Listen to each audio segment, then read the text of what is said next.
This is an honor and a privilege. I have podcast legend, rabble-rouser, punk rocker, communist, fucking heroin meth addict in recovery, Brace Belden from the Truanon podcast. Welcome to Dopey. It is a pleasure to be here. I love your dad's apartment. I know, it feels good. It's nice. You're feeling the commie Jewish vibe. But this is also only the table a father could have.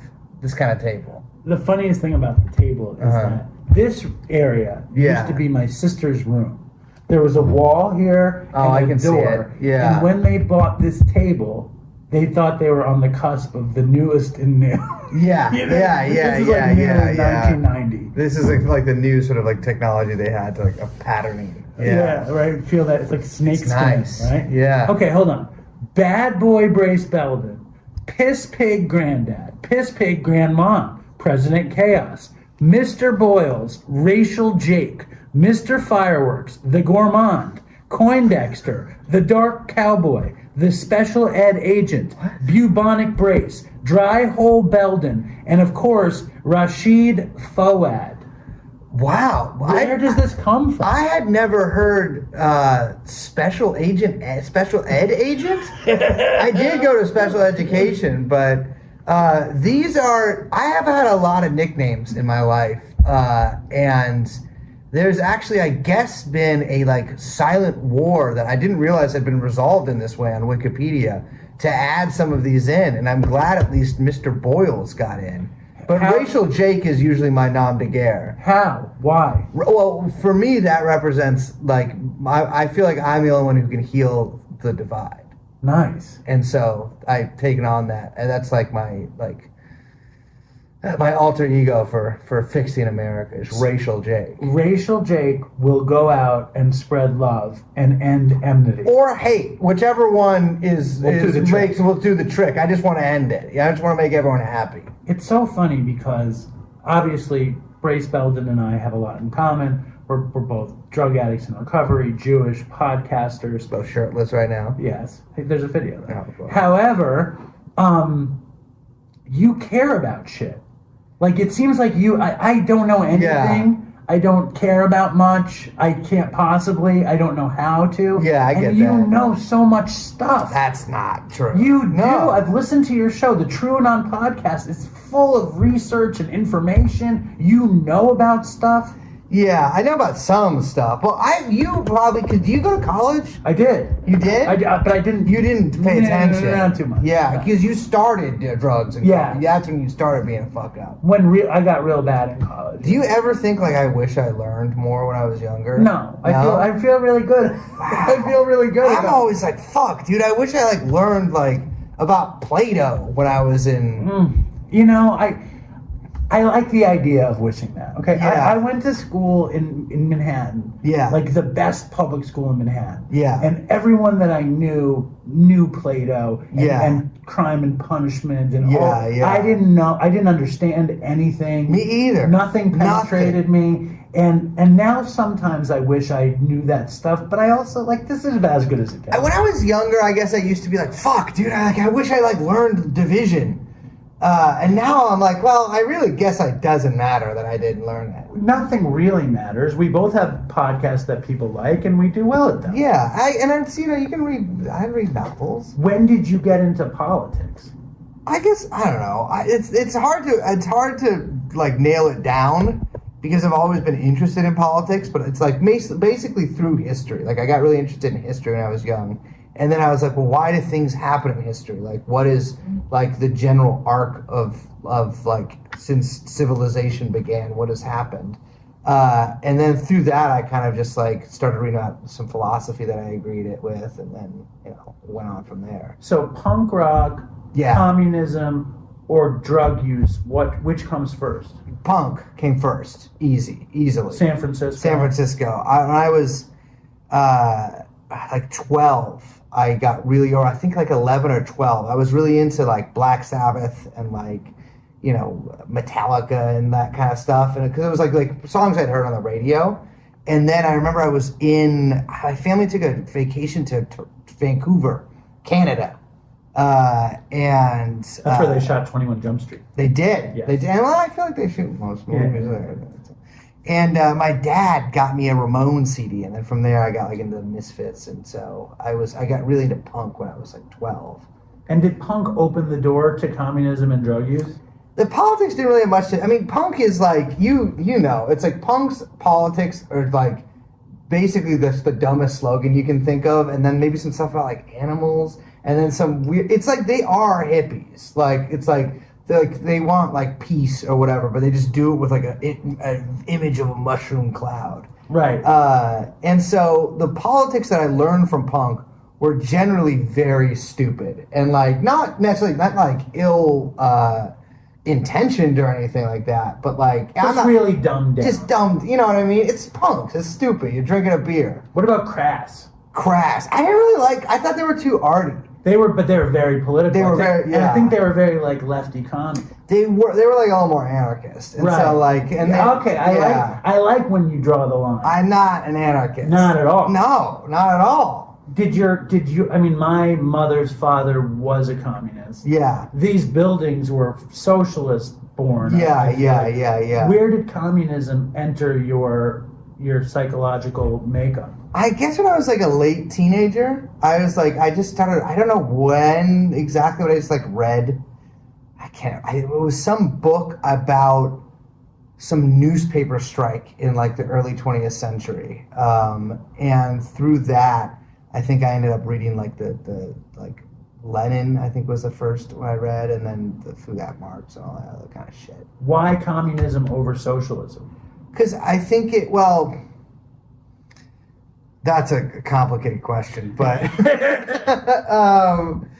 for me, I guess with communism, in the way history would work is that I'm not even sure how to answer this. That's okay. I'm not a socialist because I believe that like socialism does not go, I guess, far enough to where like I don't. Sorry, I sound like an asshole right now. No, say whatever you want. You don't sound like an asshole. You can do anything you want. Yeah. Can we edit? Yes. Okay, cool. Because I sound like an idiot. We will, I promise you, you will not sound like an idiot. And I have a brilliant editor who can make sure that we sound much smarter than we sound. Oh, excellent. You can say anything you want out. You tell me, and it's out. Okay, You have cool. total freedom.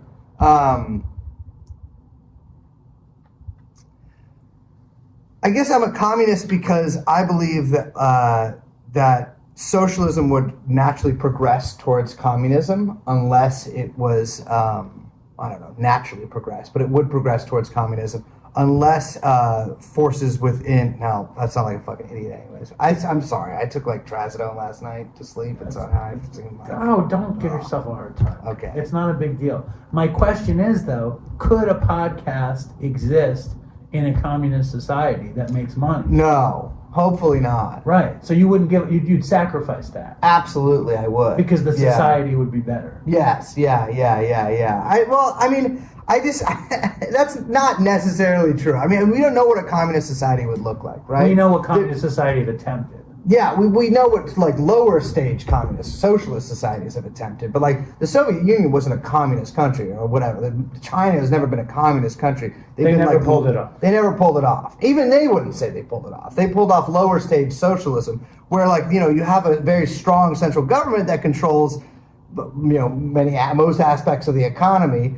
But it's not like communized or anything like that. It has not reached like higher stage communism, which is a whole I think about funny. that. It's funny that I'm sitting here asking you questions about this. You don't want to answer them. I don't understand the question. I just need to get communism into the conversation. Gotcha. Because yeah, it's like, absolutely. It's part of like your thing. Yeah. Like, it's part of what how you identify yourself. I know, not true. Why not? Not true. Why is I it don't everywhere? do that. It's my political beliefs, but like for instance, our show is I would never tell people it's a left wing or a communist podcast. It's a true crime podcast. I have my political opinions, but they're not like, and I express them to the show sometimes, naturally as one would, but I don't like, it's not, you don't have to be a communist to listen to it or anything like that. Certainly not. And also, like, I know you are a dreamer like I am, and dreams are the greatest thing. And like, I always think about like how horrible capitalism is, Yeah. because there's so many losers. And like, why at this point in society, at this point in history, with wealth being as abundant and food being that easy to get, how could there not, like, I think of it like Superman, Krypton, nobody's worried about paying the rent, and there's information, everyone's wearing a nice jumpsuit, and there's crystals for everybody, and why are we so far away from there is my big question. Well, I think that, like, people deserve to reap the benefits of their own labor, right? Like, if you make something and somebody doesn't make that thing, but they own the place that you do, how come they get most of the money? Like, that never made sense to me. And I was always confused because, like, except for one job I had, every other job I had, my boss made way more money than me, but they didn't do anything. They just yelled at me for being late. But that's also like late stage capitalism. Yeah. Like we're like being podcasters that can invent our own thing, make money at it, answer to nobody. Yeah. Like that's the raw. But that's like so rare. Like we're lucky. You know what I mean? 'Cause there's a billion shows that like don't, that nobody, it's like someone's putting just as much effort into, but like for whatever reason, like people don't hear. And so it's like, that's the thing, is like, it's capitalism has all of these sort of like stories of success that you can point to and like, look, this person came from nothing and now they're the CEO of whatever, Sweet Green. That's probably guaranteed that's not true. But I don't think that society should function like that. You know what I mean? It's just weird to me because the biggest class, right, is the working class of any country. Well, I guess there's probably some countries where there's a lot poor, but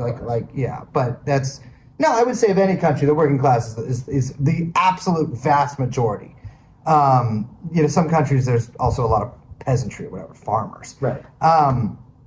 It's just crazy to me that the biggest class has the smallest say in how society is run, and like these other class, like rich people, they get like complete, almost dictatorial power, even under like the whatever democracy, to make essentially all of the rules from the Constitution to like local, ordinances and shit like that. And it seems like naturally any class that is going to act out of its own interests, right? Like you're Warren Buffett. All the shit you do is to benefit guys like you, Warren Buffett, or the other Warren Buffetts out there. It makes sense. You're a working class person. All the shit you're going to look out for is to help you and the other people, probably just you, because that's the way that society is kind of arranged. But like, if you're class conscious, you'll help yourself and other people within your class. And it makes sense because most people are working class, right? And so it's like, I just think that most people, the majority of people in the world, should basically get to dictate and the people who make everything should get to dictate how the world is run. Right. And the issue is with the Warren Buffetts, like, how can they be so selfish and greedy and not kind? Yeah, and I guess my problem with socialism as opposed to communism, not my problem with it, but it's like, for all of history, right, there's been like one tiny minority class ruling other classes. And I'm like, that's crazy to me. That some people, because of where they're born or whatever, get to make all the decisions and kind of get to run everything. But the working class, which is relatively new in terms of history, its emergence onto the class scene. Once that takes it takes primacy and is the class that is driving society and in the driver's seat, then that is something that's never happened in history before. There's never been a majority class that ruled, and so that would be unprecedented. And it's a dream. It's a dream, but it's also something that is, well, it's a dream, but it's happened in stages before and aborted and failed and blah, because blah. Because of corruption. Yeah, well, because of a whole host of motherfucking reasons. But it's just, and listen, if there was something better to believe in, I would believe it. I don't want to believe in the stupid fucking politics I have. I would much rather believe in something else. But it's just, I don't know how else to. How did you stumble into drugs when you've got these ideological, because your belief is for people to have more freedom, more rights, more justice. Yeah. That's your belief. And most deep political places really frown on drug use. So Absolutely. So can you give us a little bit of that story? Well, here's the thing, is no matter what you believe in, Nothing compares to Oxycontin. Okay. I mean, you've done it, right? I've never done You Oxycontin. never did it? No, I never did it. This is like being like I was the hippie in the 60s and I didn't make it to Woodstock. Well, I mean, I just did heroin. Oh, I never had like oxys. Like I just got heroin. Oh my God. Well, I eventually got into that too, and I had a better time on. I guess I probably had a better time on Oxycontin, but I was more addicted to heroin. But I definitely missed out. It was not around. You know, I got addicted to heroin in the late 90s, early 2000s, and then I was in LA, and heroin was just everywhere. Cheap. I guess for me, it's like I would betray any belief, anything I believed in, any sort of anything, friends, family, whatever. Ideal does not matter. You know, once I got into dope and shit, everything else falls by the wayside. I mean, you know, it's and for me too, like it's I think a lot of people seek like some sort of, I mean, you see this a lot out of politics, they seek some sort of like personal you know, growth or like to like some spiritual ascendancy or whatever through like, and they do that through their politics, and usually it's like this weird narcissistic thing where you can yell at people and like be holier than thou at people. I know I'm a bum, you know, I'm not better than anybody else, and so that's never been like why I've liked politics or been interested in them. I have some deep personal problems that I don't try to solve through politics, thankfully, but I did try to solve through dope. When was the first time you did any drugs? I was 11 or 12 years old. I was with this kid, Gordon, and we smoked salvia out of an apple next to this hill that later burned down and I got arrested for. Not the same day, but... You burned down the hill? I did not burn down the hill. But when I was a kid, a hill burned down, and it was a hill we used to kind of smoke weed near, and it was my friend that burned it down. But I got arrested. How do you burn down a hill, though? That's because we were playing with fireworks, and he burned his hand, and he threw the firework onto this dry grass. And you know, like how hills in California get this. It seems like it's everything is burning. Everything's burning. Yeah, and so we sort of were a little ahead of the trend and decided to get people ready for the massive wildfires that would take place 20 years later. And this hill just completely burned down, and we used to hang out in this abandoned hardware store, and I had written braced rules on the wall. Nice. And I was brought into the police station. They had like big photos of my graffiti as they called it. And so I got busted for everything, and got put on probation and all that kind of shit. So that was post first salvia? That was like within a month of smoking salvia, I'd been arrested. It's interesting, salvia over weed first time. We couldn't get weed yet, but we were able to get weed shortly after. He went to a store to buy the salvia? He went into a like whatever, like a store that sold seeds and shit. It's like I've smoked salvia like 3 times.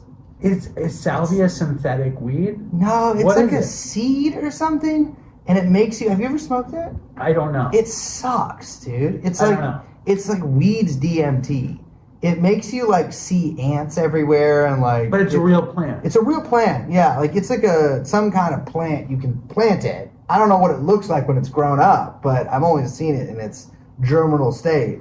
And it doesn't do good. For it doesn't. Brain. It gets you high, but not in a way that I would describe as like a fun experience. And I read, now to quickly change subjects to something horrible. Yeah. I read that your mom killed herself when you were 6. Yes. Yeah. My mom was a drug addict. That sounds like a mean thing to say to phrase it like that. But my mom was a dick. My mom had issues with substances. It's just mean to say that's the first thing about your mother. My mom was a drug addict. What did she do? She did a lot of coke. She was a cokehead. San Francisco. And she had like a lot of struggles that I didn't understand, I think, until I was older. But she struggled with like mental stuff. I think really, really bad depression. Who knows what else? She killed herself when I was 6, and I didn't really understand that. I guess I don't know how to phrase that, but like I didn't really like I didn't understand that she had done it herself. I knew she had died, and I was able to kind of comprehend that we weren't going to see her anymore. But I was 6, and so 6-year-old doesn't have like the greatest It creates a weird narrative that you can't possibly unpack. Exactly. And so I didn't really understand it until like 4 years, until I was like 10 years old. Like, oh, she like made this decision on her own. It's not like something that happened to her. And when you trace back like drug addiction or like substance, whatever you want to call it, it's like you started out with a huge like strike against you, right? Like a huge like I grew up in this house. Yeah. And my mom my mom's dead too, but she died much later. She died at 64 from leukemia. She was very controlling, but she loved me. Yeah. And I don't know what strikes were against me. And I was in the same spot. I didn't burn down a hill when I was 11. I didn't either. Oh, wow. I don't know. I don't know about that. So how painful are your teen years with this tragedy hanging over your head? Well, it was weird because I think, and I do this a lot in my life. I think once I sort of realized what had happened and like got that this was like a big incident, I was like, I'm just never going to think about this again. Right. And this doesn't affect me. Put it in a box. Put it in a box. Like, this doesn't affect me. Like, I don't really remember, because by the time you're 6, you're like, that's when you're kind of developing memories. And so I have very few memories of my mother prior to being 6 years old. And so, or at all, that would mean. And so I like, I basically just told myself, like, this doesn't affect me. This will have no effect on my life. And like, you know, this is sad that this happened, but like, it's almost like it happened to somebody else. My father had remarried at that point. I mean, he had remarried. They were divorced since I was like 2. Oh, they weren't together? They weren't together, no. Who found her? I think it was like a babysitter that was like coming so to like. Sad. I'm really sorry. Yeah. I mean, you know how you have to say you're sorry, Exactly. but I am sorry. That's a horrible thing. Well, and it's like, I think for a long time I shut myself off to any sort of feeling about it, whether anger or empathy or anything. And I've never felt anger about it because there's not enough for me to be angry at. You know what I mean? Like, I don't think she would have killed herself unless she was in immense pain. And I have empathy. I mean, I've known many people that have killed themselves since then, and most of them were really horrible pain. And so but I think the more damaging aspect is I told myself, like, it didn't affect me at all. And it, like, looking back and understanding kind of now with a little bit of maturity, I'm like, oh, it definitely affected my relationships with other people, especially women. And your relationship with the world. It's like this weird temporary existence, this understanding. But being able to compartmentalize shit is a fucked up. It could be a helpful tool and it could be a not so helpful. Yeah, exactly. Yeah, and so like it has been throughout my life something that actually has, like, I think, saved my sanity quite a bit. But it's also been something that's like that compartmentalization has prevented me from like understanding myself fully. But I'm able to like sort of lie to myself and be like, I'm actually pretty on top of things because I don't feel something about whatever incident that I've compartmentalized. But that's like coping. It's It's super survival instinct. You're a kid, you lose your mom, and you need to get through your life. You develop these weird instincts, and that's what you did. You know what I mean? Yeah. Your story is insane though, because when does it become harder drugs? So, it's hard. I'm like, I can't really remember exactly. So when I was 12, I started like drinking beer and smoking cigarettes and smoking weed. I always hated weed. It makes me psycho, but it was around, so I smoked it. And I was like, maybe I'll eventually smoke. It's like cigarettes. First time you smoke a cigarette, it's not fun. Horrible. But you just gotta keep smoking cigarettes. Yes. And I was like, maybe it's like that with weed. Was never like that, but I still did it. It's all brain chemistry. It's amazing. I know. It's crazy because it helps some people like feel relaxed. And, I didn't have a bad day. I did not have a bad experience on weed. And it's like, right. It's like people who can enjoy Coke. Like I could never enjoy Coke. I did it.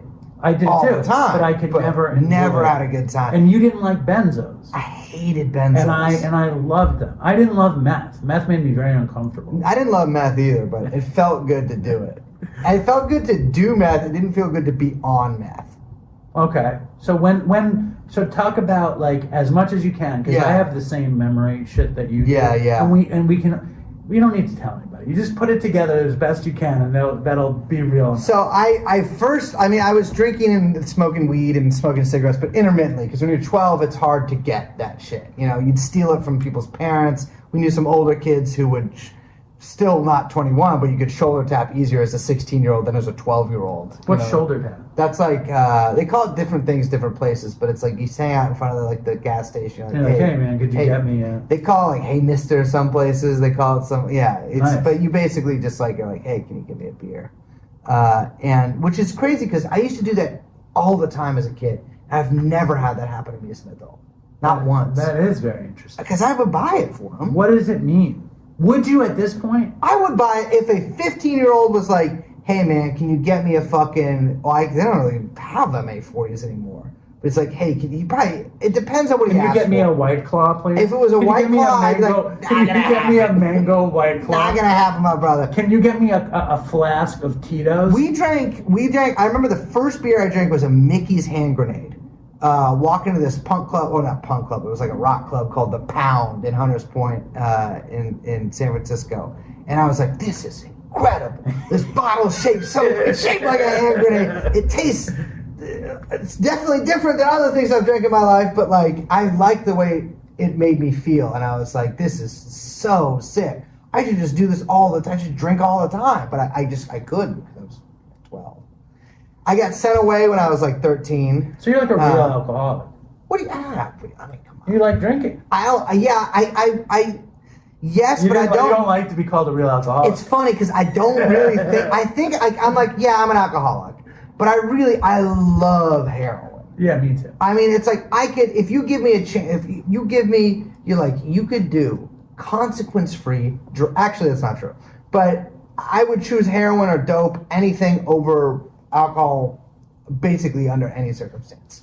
But you had the experience. You had a classic alcoholic experience. Well, you know how people talk about like the first time I like did coke, I felt like I had arrived. Of course. The first time I drank, I felt a little bit like I'd arrived, but then the first time I started doing like opiates, I was like, I gotta feel like this 100% of the time. When was the first time you did opiates? I think I was like 15 or 16. Wow. That's early. I got sent away when I was like 13.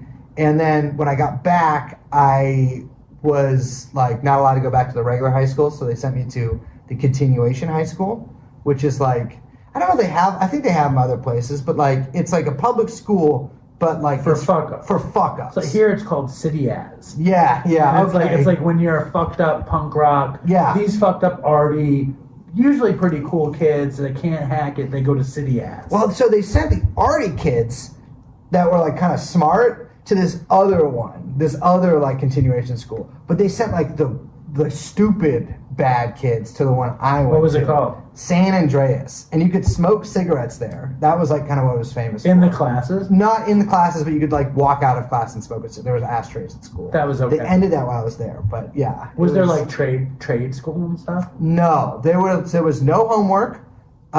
If you had a job, you didn't have to go to school. But because you got credits for work, which I did. Where did you work then? I worked at Tank Crimes Records, a record label that was out of my friend's garage. And Awesome. it wasn't really like, I worked there, but like... You didn't make money. I made buttons, and it was like a way to get out of school. I made pins. And so I only had to go to school for 3 hours a day. And do you have Truanon pins?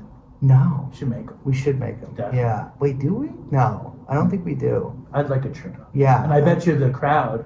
We should. You should just have a T on a black pin. And it's like, yeah. You know we have a little guy as our logo. I feel like people would like that. All right. But I just did that. Like I made like discharge pins instead of going to school, and I got credit for it. And I only had to go to school for like a year and a half. So I only have like 2.5 years of high school, maybe 3. And I graduated at 17. But by that time, I had like access to like Vicodin and Percocet, and then when I was like 17, I moved out, and that's when I found out that you could just buy Oxycontin. And how much were you make? How are you paying for all of it? I worked. So when I graduated high school, I got a job at a flower shop. I worked at a lot of flower shops. You did? A lot.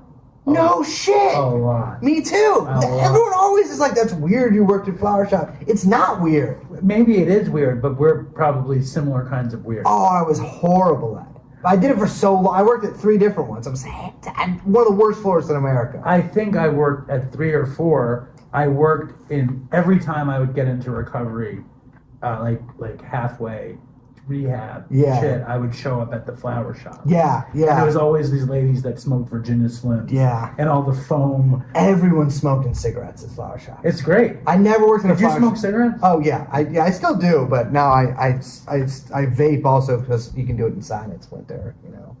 Dude, you smoke still? Yeah. What do you smoke? I smoke Marlboro Reds. Good for you. Yeah. Good for you. They taste good. Well, the thing is, I used to smoke Marlboro Lights because I read in an article in like Time magazine when I was like, I don't know, 18 that they're the most popular cigarette in the world. And so I was like, I could buy these no matter where I end up. But I really never made it out of San Francisco. Well, so you chose them because you knew they'd be available, so you might Anywhere. as well have what you like available. Exactly, yeah. Did you ever, like, I smoked Marlboro Reds for 20 years. Yeah. And when I'd get a Marlboro Light, what I would do is I would take a scissor and I would trim a little bit off the filter, and you can make it a medium or a red or cut it way down. I used to sometimes, like, bite the filter out with my teeth and then just smoke it sort of filterless with a little bit of the paper in there so the tobacco didn't get in my mouth. I fucking loved smoking. I loved smoking. And you know what? You still do love smoking. Are you struggling with it? I don't love it anymore. Now I gotta quit. Because the vaping shit is not. This is poison. This is White Claw to me. Where does the This is White vaping Claw fit into all of the conspiracy theories? Cauliflower, popcorn lung. God, well, the popcorn lung thing was fucking weird. But it's just, it makes it like, with the cigarettes, you're smoking a cigarette, you gotta go outside, or you're smoking in your apartment like a bum. But you gotta go outside. It's like there's a thing you have to do. With vaping, it's part of this instant shit. You can get it anytime, anywhere, do it I loved smoking. Me too. Loved it. But when I got back with my daughter's mother and my daughter, it's too much. I couldn't laugh without coughing.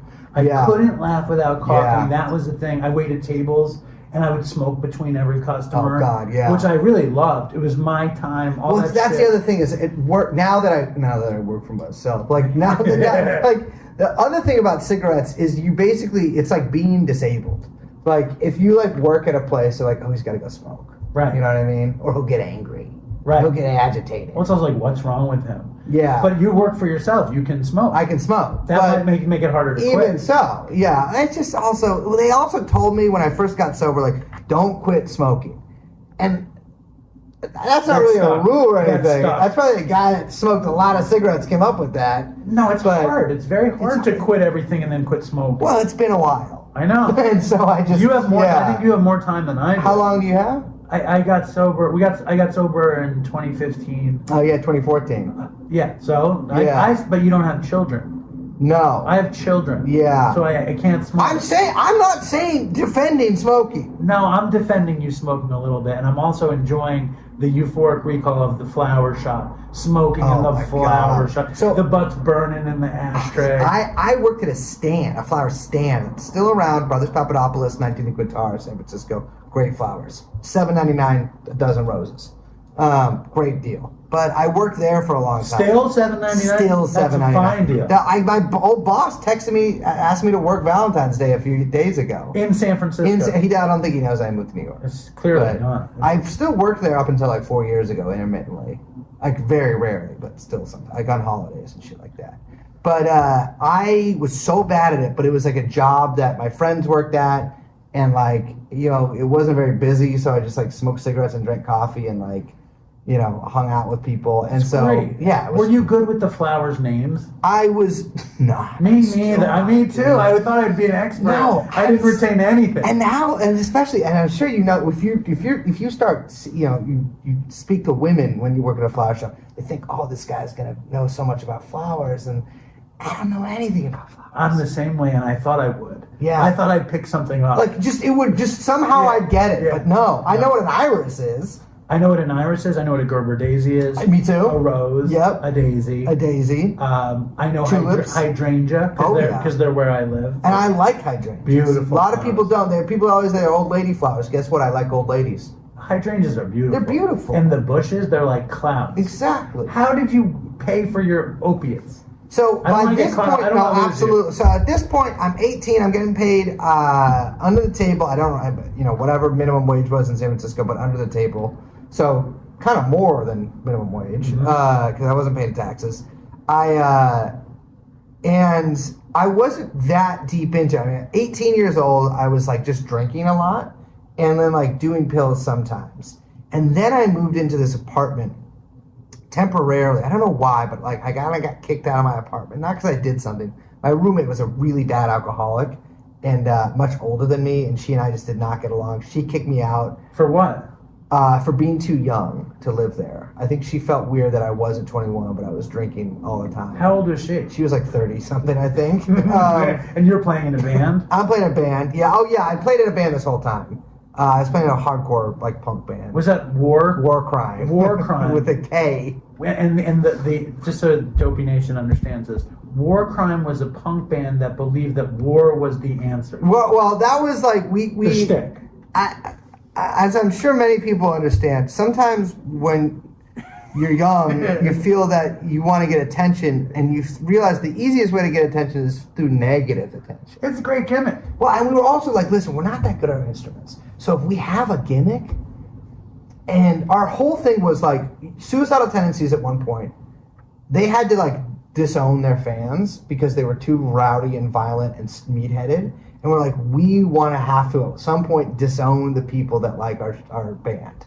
And so we just like played up this whole like kind of, we were like heels. That was like our whole thing. We're doing the kind of the heel thing. You were like a villainous punk rock Exactly. band, like yeah. Gore. Well, yeah. Without like, the costume. And without the success. Well, no, we actually made it all right in our little scene. Yeah. We did pretty good, but like we put out a few records and like toured a bunch and blah blah. But like, but I was like became sort of like a known like as a little shithead. A ne'er-do-well. A ne'er-do-well, like a young ne'er-do-well. Ne'er-do-well of the communist punk rock scene in San Francisco. Well, it wasn't. I don't think. People thought I was like a Nazi and stuff because I wear like a dress with a swastika on it and like a dress. A dress. Nice. Yeah. Well, because I was like, listen, I was like 15 when I did that. You were willing to go as far as you could go. I just wanted people to listen to our band, and I was like, the easiest way to do that is if I make them angry. And then they'll have to know who we are and then go to our shows to get pissed off. It's like, oh yeah, War Crime. That's with the swastika dress. Yes. Guy. That ended up backfiring us because we got like some tours canceled or to shows on our tour canceled. Someone broke all our records in Amoeba, blah, blah. But it ended up being, on the whole, it was actually a pretty successful strategy. Did you know Fang? I did, Do you know them? Because they're from there. I do. That guy started dating my friend's mom once he got out of Sammy. Penn. Yeah. He's been on Dopey. I know. He's been here. I know. And I was friends Sammy. with the daughter of his girlfriend when I was like 15. When we started dating after he got out of jail was my friend's mom. Wow. And I told my friend, I was like, listen, be careful. be careful. Sammy's a good guy. Yeah. I've met him since then. I was like 15. I was like, because it was like a legendary band. He sent me a patch that his daughter made just now, and it said Ivy League, but it said IV League. Yeah. And then I never, and Amelia, you're gonna have to cut this part of the show. I never thanked him for the patch, and he wrote me, "Can I get your address? I want to send you this patch." And then like 6 weeks later, he writes me, "Did you ever get the patch?" And I'm like, he's going to come kill us all. Yeah, He's going to come to my house and kill my children. But no, I thanked him, but I feel very guilty, and we're going to record again. We have to cut this bit out. Definitely have to cut this part out, but also I definitely cut this part out. I was like, Brianna, your fucking mom's boyfriend killed his last girlfriend. And then she was like, and please cut this out. Yes. She was like, my mom killed a guy in the 90s. Shut the fuck up. Yeah. Her mom, I think... And they're not together anymore? Definitely not. Her Seems mom like a was really- like a crazy junkie. Would you say two sickies don't make a welly? Do not. Yes. Anyway, so you have a little bit of money. You're living with this 30-something person who's like, why is this weird Jewish kid with a skinhead dress. Yes. Swastika dress. Well, I was just like a little punk at that time. But Yeah. she kicked me out. I ended up moving up the street. I lived in the Tenderloin. I ended up moving up the street elsewhere in the Tenderloin, like 3 blocks away on Geary Boulevard.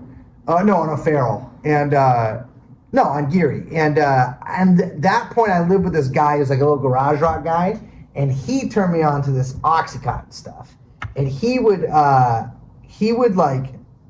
had no job, and I was working. And I was working a lot. So you supported him. So, well, I was like, actually, in retrospect, I'm like, fuck, I feel really bad about this. But I would like buy oxys from this guy that he introduced me to. I think he introduced me to this old Egyptian dope dealer named Dr. something, but he wasn't a real doctor.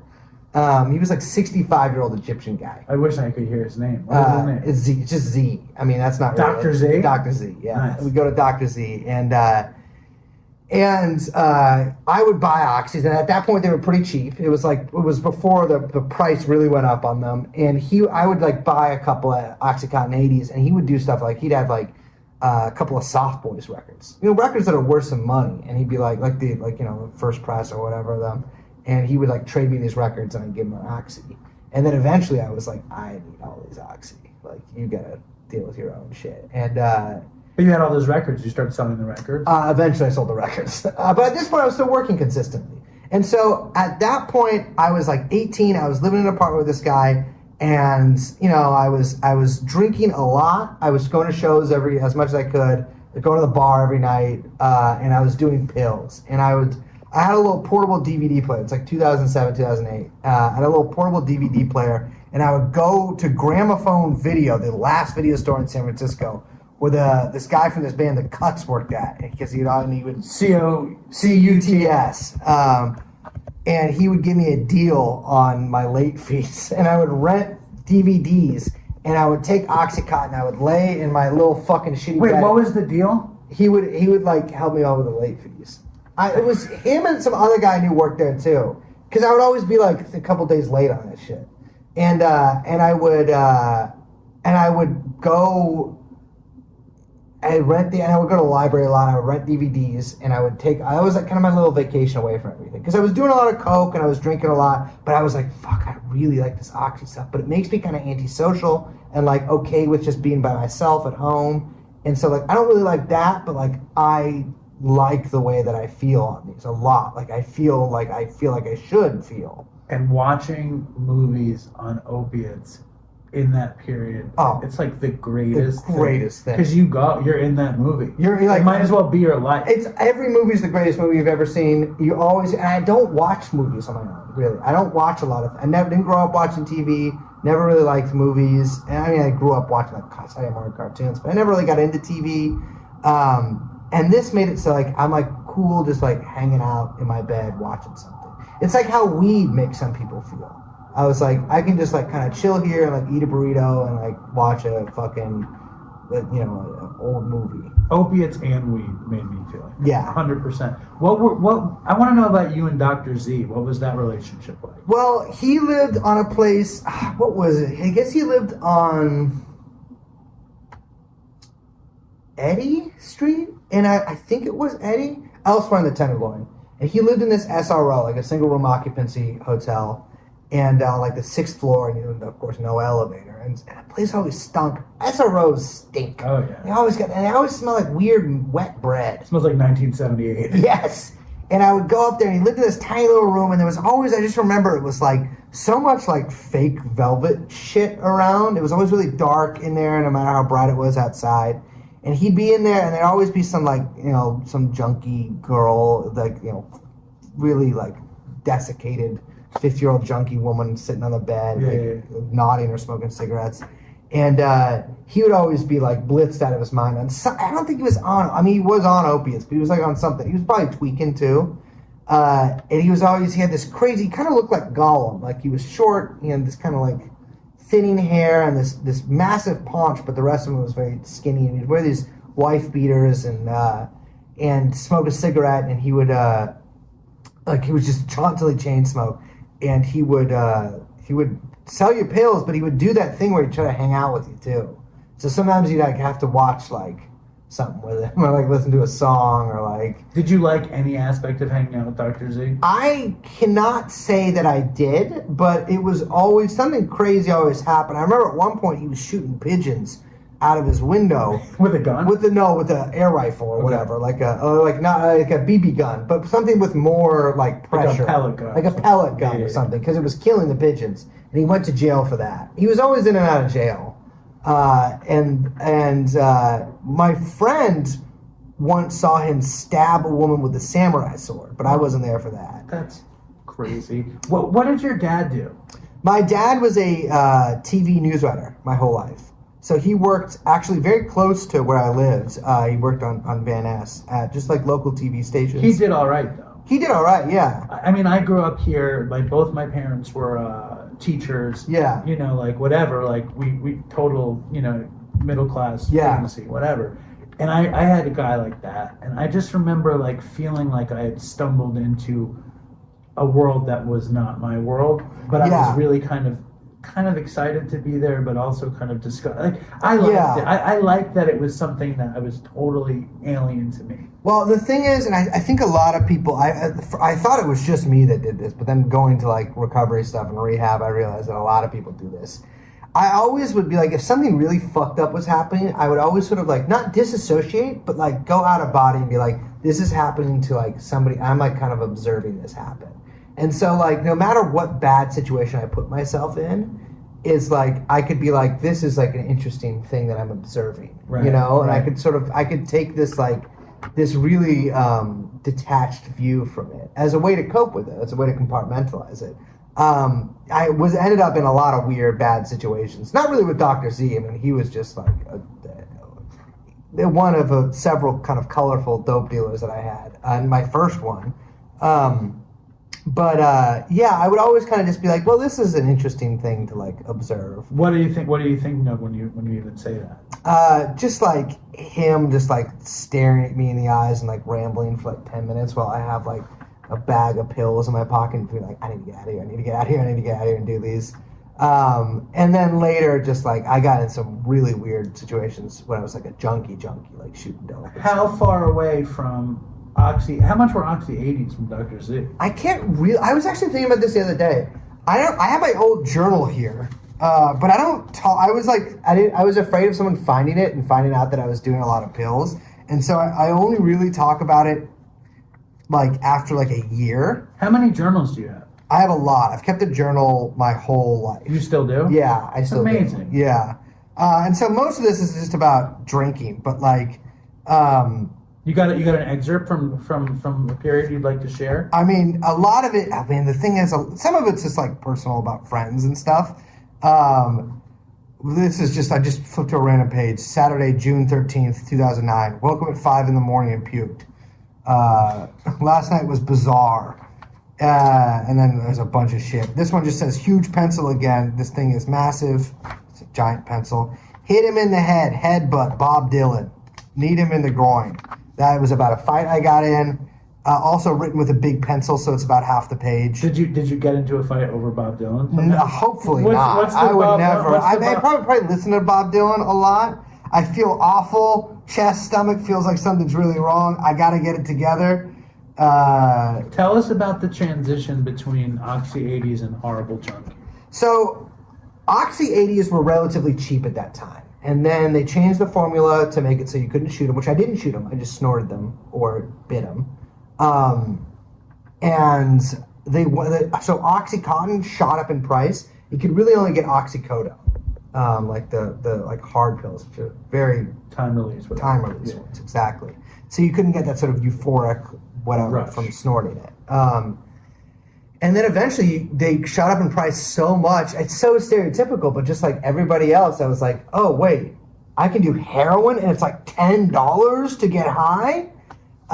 Which it is at first, even though I had a tolerance from pills. I remember the first time I was really dope sick, my band went up to play in Portland. And Work? No, at this point I was in like kind of a garage rock punk band. You play bass? I played bass, called Wild Thing. And we went out to Portland and played, and I was like, why am I puking and want to kill myself? Like, because it didn't connect to me that I could be dope sick, even though I'd been doing Oxycontin every day for like a year. because I had enough money to like keep myself in it, but I was like, I'm not going to do them on this trip or whatever. And I was just really fucking sick. And I just drank through it. But How old do you think you were? I was probably 19. Right. So you're 20 like, maybe? You're like, I could use a break. Yeah. So I'm not going to bring any pills on this trip. Exactly. And then you get sick. Do you realize that you're in withdrawal on the trip? Yes. Yeah. I'm like, oh shit. Because I'd had like withdrawal before, but I'd never had it that bad. And I think it was also because I couldn't get it. I didn't know how to get it up there. And so it was just like, and I was in a situation where like no one really knew. I mean, my friends wouldn't have cared really because they were at their own issues. But like, and you hadn't made the decision, I'm going to be a fucking junkie. No, I always thought, like so many people, I always thought that like, I'm not a junkie. Like, I'm just kidding, you know? I'm just a kid. Yeah, and like, oh, I'm just fucking around, you know? Like, I'm just joking. Like, I'm not really a junkie. But then if I like really got honest with myself, I'd be like, well, but like, you know, Lou Reed was a junkie, even though he fucking wasn't really a junkie. I just thought he was. He was. Not really. He was a junkie for meth. For meth. He fucked around with heroin. He liked to write about it, but he was a fucking speed freak. Bad though.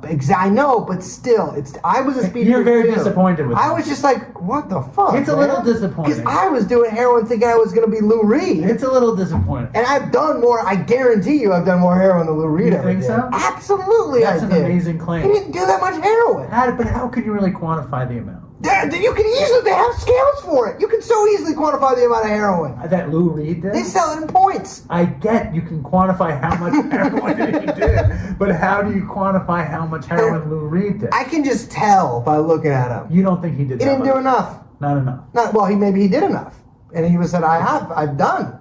But I can tell if a guy likes speed that much, then heroin was never really It was for him. not for him. Because we were talking earlier, you don't like meth, but you still did it? Yeah. I don't like meth and I still did it. You think he felt like that about heroin? Exactly. He's like, I dig it all right, but I prefer this other stuff. His brain chemistry was definitely geared towards meth. Yes, absolutely. Mine is geared towards heroin. Mine was geared towards anything that wasn't an upper. Like benzos, weed, and heroin. I talk about it too much. Yeah, I don't.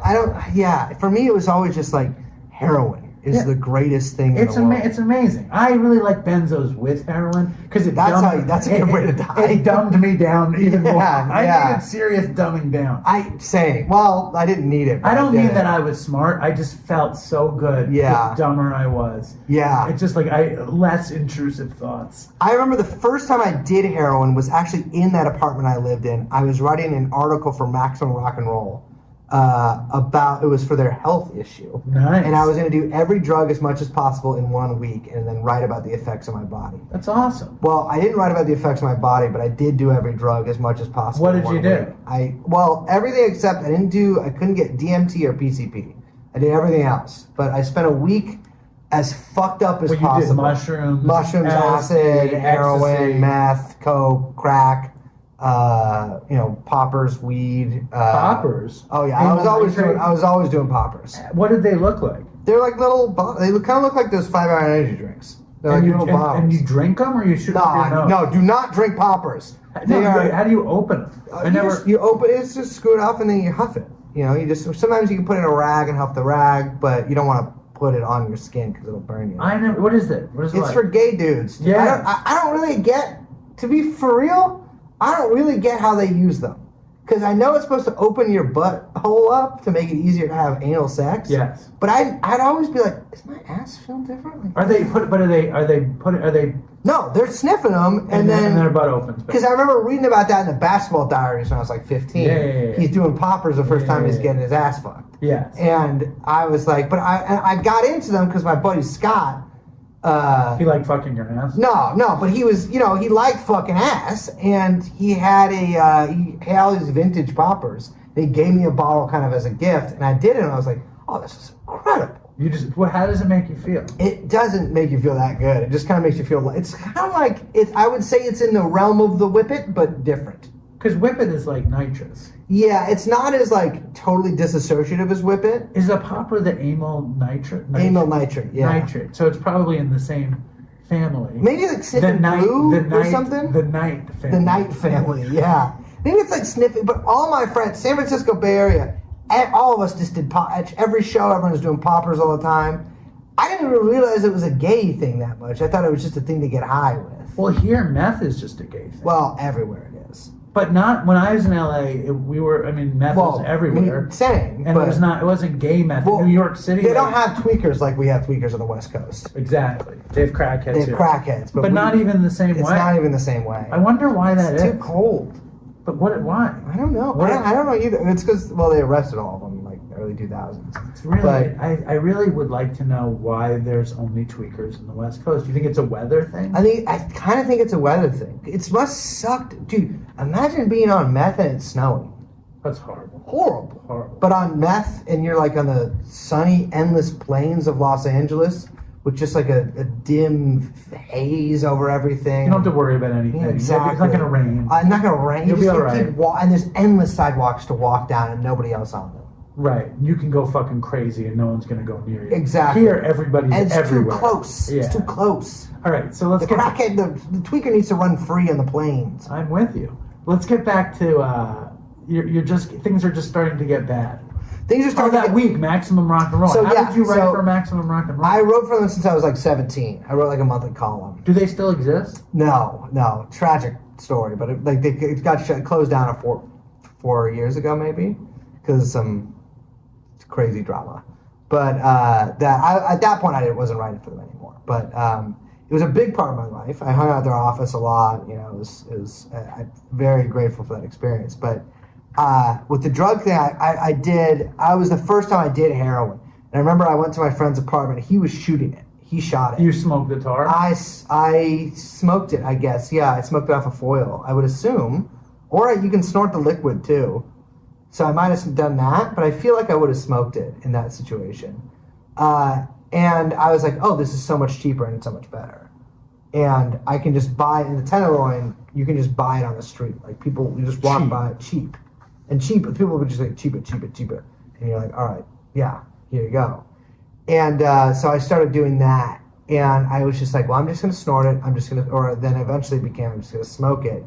And then I started playing in this band with this guy. He was a taxi driver, and he used to drive around this fucking heroin dealer who had MS, multiple sclerosis, named Jacques.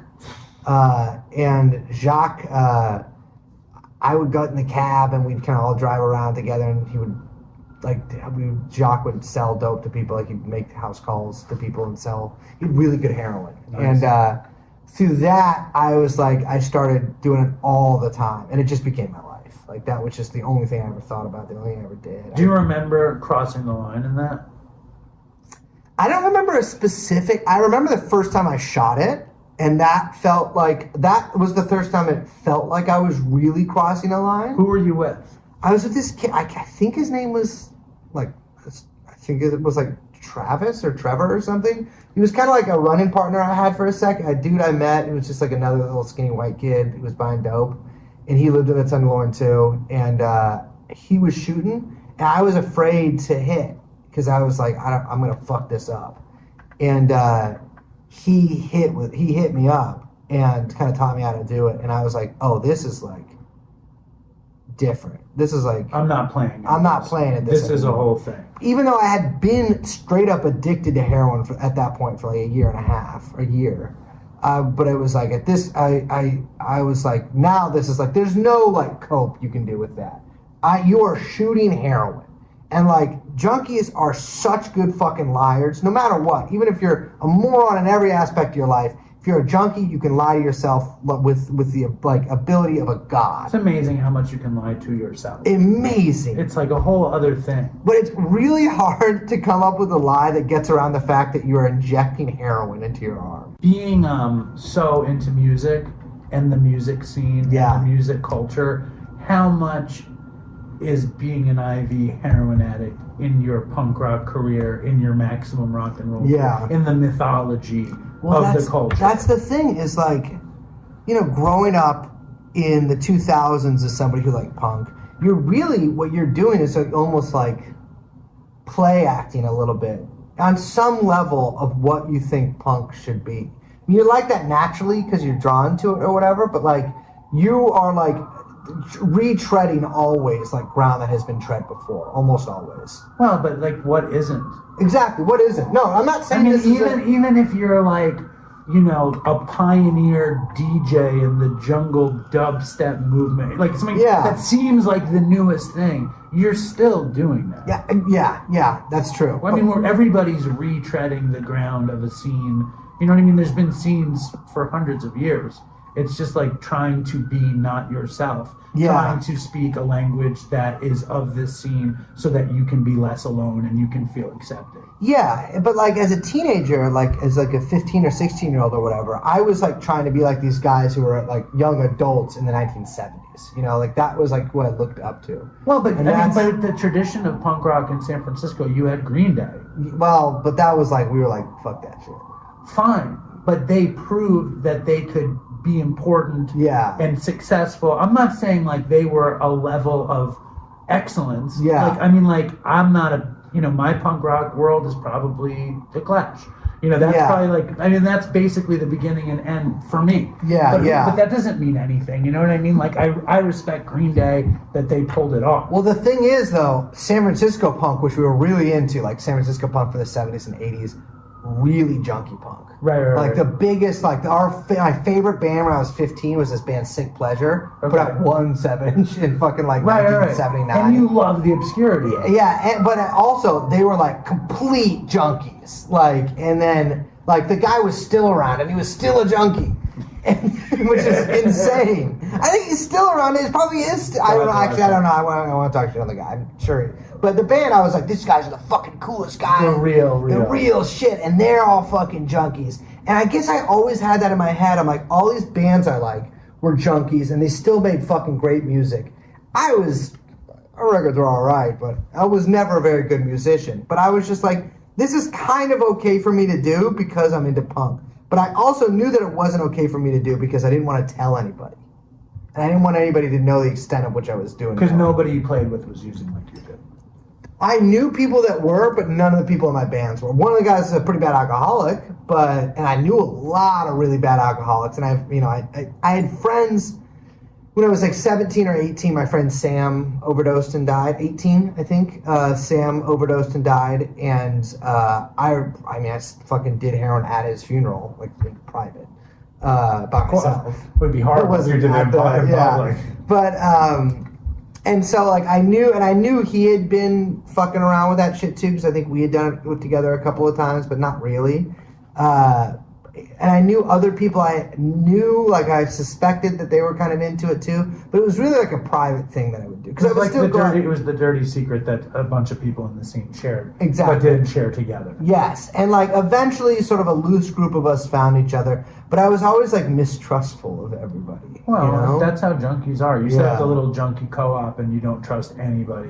Because you shouldn't trust a junkie. Like that is advice that will never steer you wrong. Is like, do not ever trust an active junkie, because I lied to everybody about everything and like was completely incapable of being honest with anybody or with myself.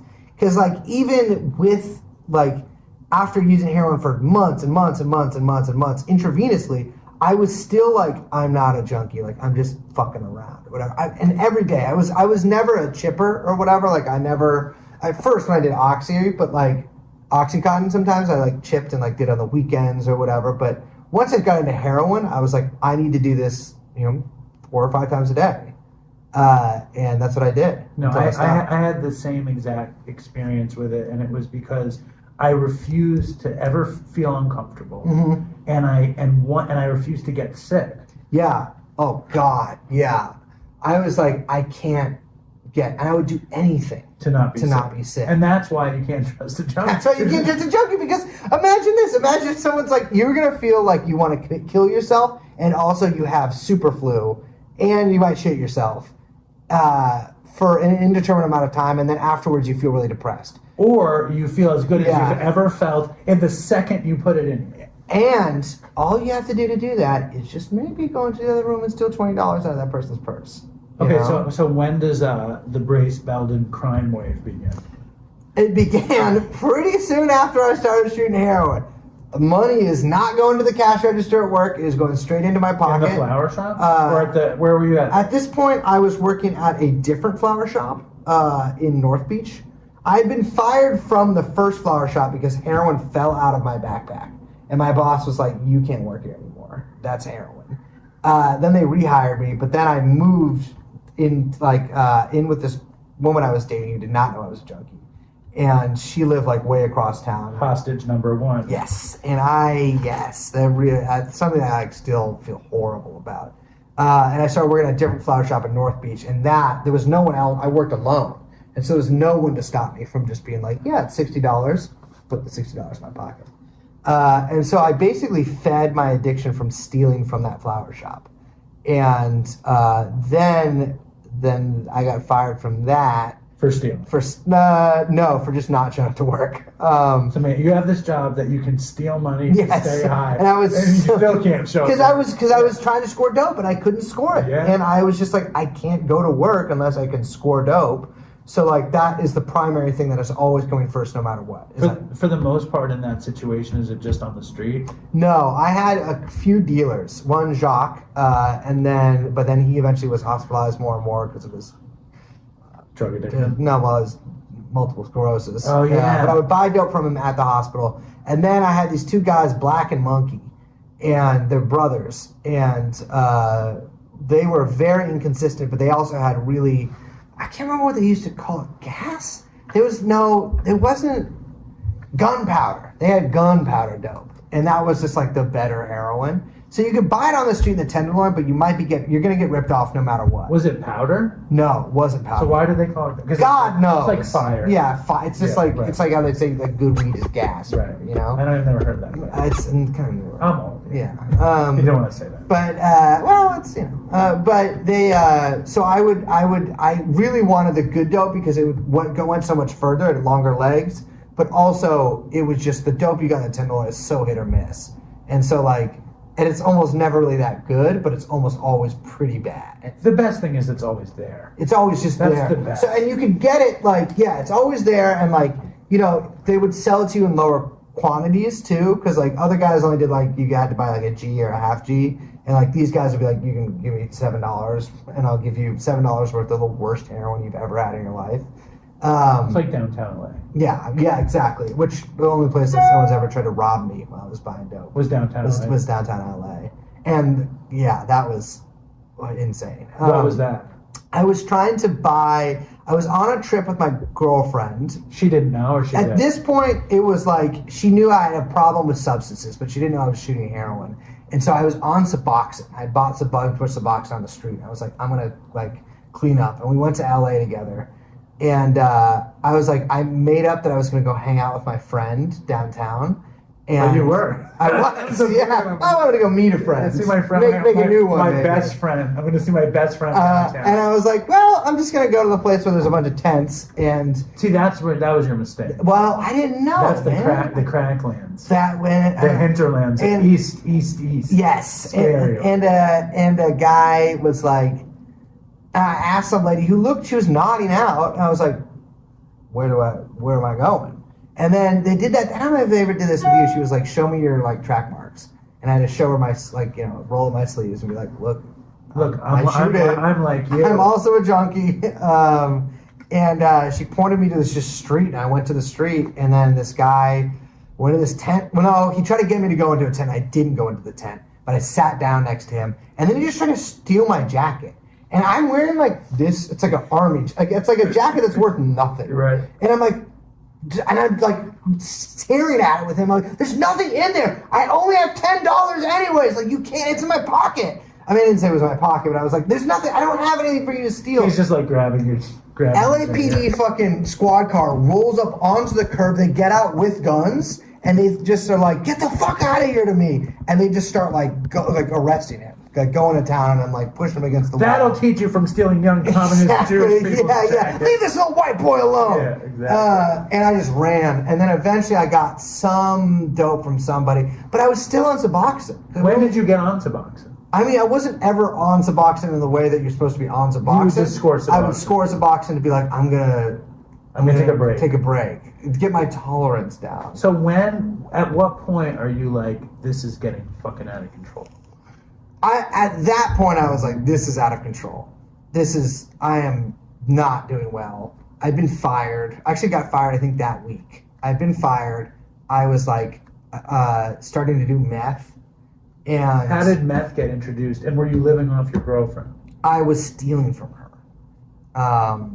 And she caught me stealing. And it was probably I remember every single second of Did that. you live with her? I did. And I remember every single second, like, really vividly of that happening. Tell us every second. Oh, my God. I stole her, and it was actually, I remember it because it was the night we got back from L.A. I stole her debit card. I looked over her shoulder. Code, right. Yeah, and, like, looked at the PIN code. And we got back from L.A., and she knew something was really wrong with me. And she went to bed, and I was, like, wired, sick, awake, because now the Suboxone wore off. I didn't have any dope. I didn't have any Suboxone. It was, like, midnight. We're back in San Francisco. I just had this really sick ride back from L.A., like, but trying to keep it together in front of her. The beginnings of sickness. And I, like, stole her debit card. I got up. I pretended to go to sleep, waited for her to fall asleep for, like, 30 minutes. I got up, and I stole her debit card, went down to, we lived, like, near Fisherman's Wharf. So I went down there. I got, I don't know how much I got out, but I got a bunch of money out.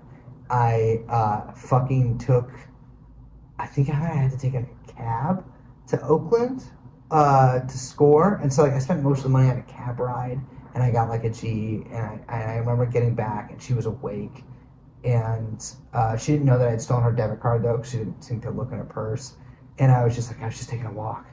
And obviously, like, I'm not, but, and then I really started, I was just, like, draining her bank account, and I got caught really soon after that. She's like, but I have no money anymore. And I had stolen a lot of it. And I remember, like, that feeling of panic and of being caught and of, like, the world closing in on me. And then also overriding all of that, is this going to make it so I can't do heroin anymore? Like, is this going to prevent me from doing dope? Was she like, why are you stealing from me, or why don't I have any money? Did she accuse you? She knew I was me. I mean, who else? Well, at first she was like, somebody's stealing from me. But you're like, we have to find this person. Yeah, and then, but, like, she was just, I mean, she was also very young, and so, like, she probably just didn't, like. How old were you? I was, like, 21, 22. Right, you were super yeah, I got sober at 24, so, like, I guess I was, like, must have been 21. And she was your age, too? Around there, yeah. That's yeah, she was, like, probably the same age as me. And I think she was just, like, didn't want to say the words, you're stealing money from me, but then she did.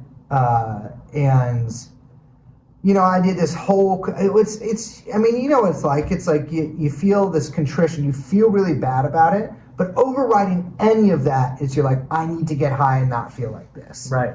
And so and really, like, I was, like, crying and, like, beseeching her, and I'm so sorry. But, like, it's really just, like, don't be mad at me. Just give me money. Don't be mad at me. Don't give me money. Don't be mad at me. Don't be mad at me. Exactly, because no matter, like, if between those tears and all that stuff, if I had had the opportunity to steal $200 from her pocket right then, I would have absolutely done it. But I need you to let me get high Yes. and you not be upset about Yes. it. Those are the only two things Yes. I need right now. I had a very similar situation. I had, like, basically the exact same situation, except my girlfriend at the time knew where I was at, and I stole her card every day. Yeah. Oh, at this point I was doing it every day. You know. Because I had no money coming in. Yeah. I lived with this woman. I didn't work for fucking, like, and I heard you talk about this also. I lived with this woman. I probably didn't work for 6 or 7 years. Yeah. And wow. And we probably didn't fuck for 6 or 7 years. Yep. I heard you talk about that on the podcast. Yeah. Which is really Oh, fun, I the was way you not described fucking it. anymore. And let me tell you this. You mentioned earlier that gay dudes do meth. Yeah. At this point, I was shooting meth too. If you pointed a bazooka at me and you were like, get a boner right now. It wasn't him. Never gonna You happen. didn't have that My crazy- dick shrinks on meth. But were you also on heroin? Of course. Right, well, maybe that's it. I had this guy on the show recently. He self-published a book called Fire and Ice, The Meth Bible. That's so sick. And the whole thing is demonic meth sex. Yes. And I was like sitting with him. I was like, I never had demonic meth sex. Never. I really missed out. I've never had sex on meth, but I think it only works with its two guys. If there's like a, you know how he wasn't gay though. He wasn't He gay. talked about like picking up some crippled woman on the street and fucking them in the wheelchair. Yeah. And he said that people were showing up at the spots and do Whoa, meth and I gotta talk read to this him. book. Yeah, it's the audiobook I think is 12 hours long. Jesus. I think it's 12 hours. I was not fucking. I He was calls like, himself Boston 2% because only 2% of meth addicts get well. really? Yes, that's according to Boston 2%. Wow. He used to call himself Boston Born Again because he's also a born again Christian. Classic. And I could see why that would, Yeah. people would rather be the 2%. Yeah. It sounds cool because it's kind of like a 1% motorcycle guy too. Exactly. But I really feel good that you didn't get to have demonic Never sex had demonic. either. I wasn't horny. I was the opposite. I probably didn't have sex. I don't know if I probably had sex. I busted less nuts than I shit, which was not at all. But one time, eventually, sometimes what you got to do is I would always go. I like that when you need to make a point. You do. I gotta look at it. I like put my fingers in weird like positions, that. but Very good. I would often shoot in the bathroom of Non and Curry on Geary, kind of downtown. Non and Curry? Non and Curry. Okay. It was a 24-hour Indian place. Sounds delicious. Oh, it was great. They had a buffet. I used to eat there before I was a junkie, but they had a bathroom that you could enter through a parking garage that had a 4-digit code, which I think I remember. It's like 4247 or 4274. I could go for some naan and some curry. Exactly. Yeah, I had some a couple nights ago. Delicious. I would go in through the parking garage because you didn't have to go through the restaurant. I knew the code already. And what I would do is like once every few days, I would shoot the meth first without the heroin, take the biggest dump, and then do the heroin. And Yeah, that's regulation. it's regulation. I That's like how you that. take. It's self-care. I like that. And I would, because I was only like a muffin once. I weighed like 100 pounds. I love that regulation. And were you shooting, like, I did very little meth, but the only meth I ever did was in LA. And I did it, like, I think just I came out of rehab. I went to California, and my best friend had gotten on meth. Of course, I'll do it.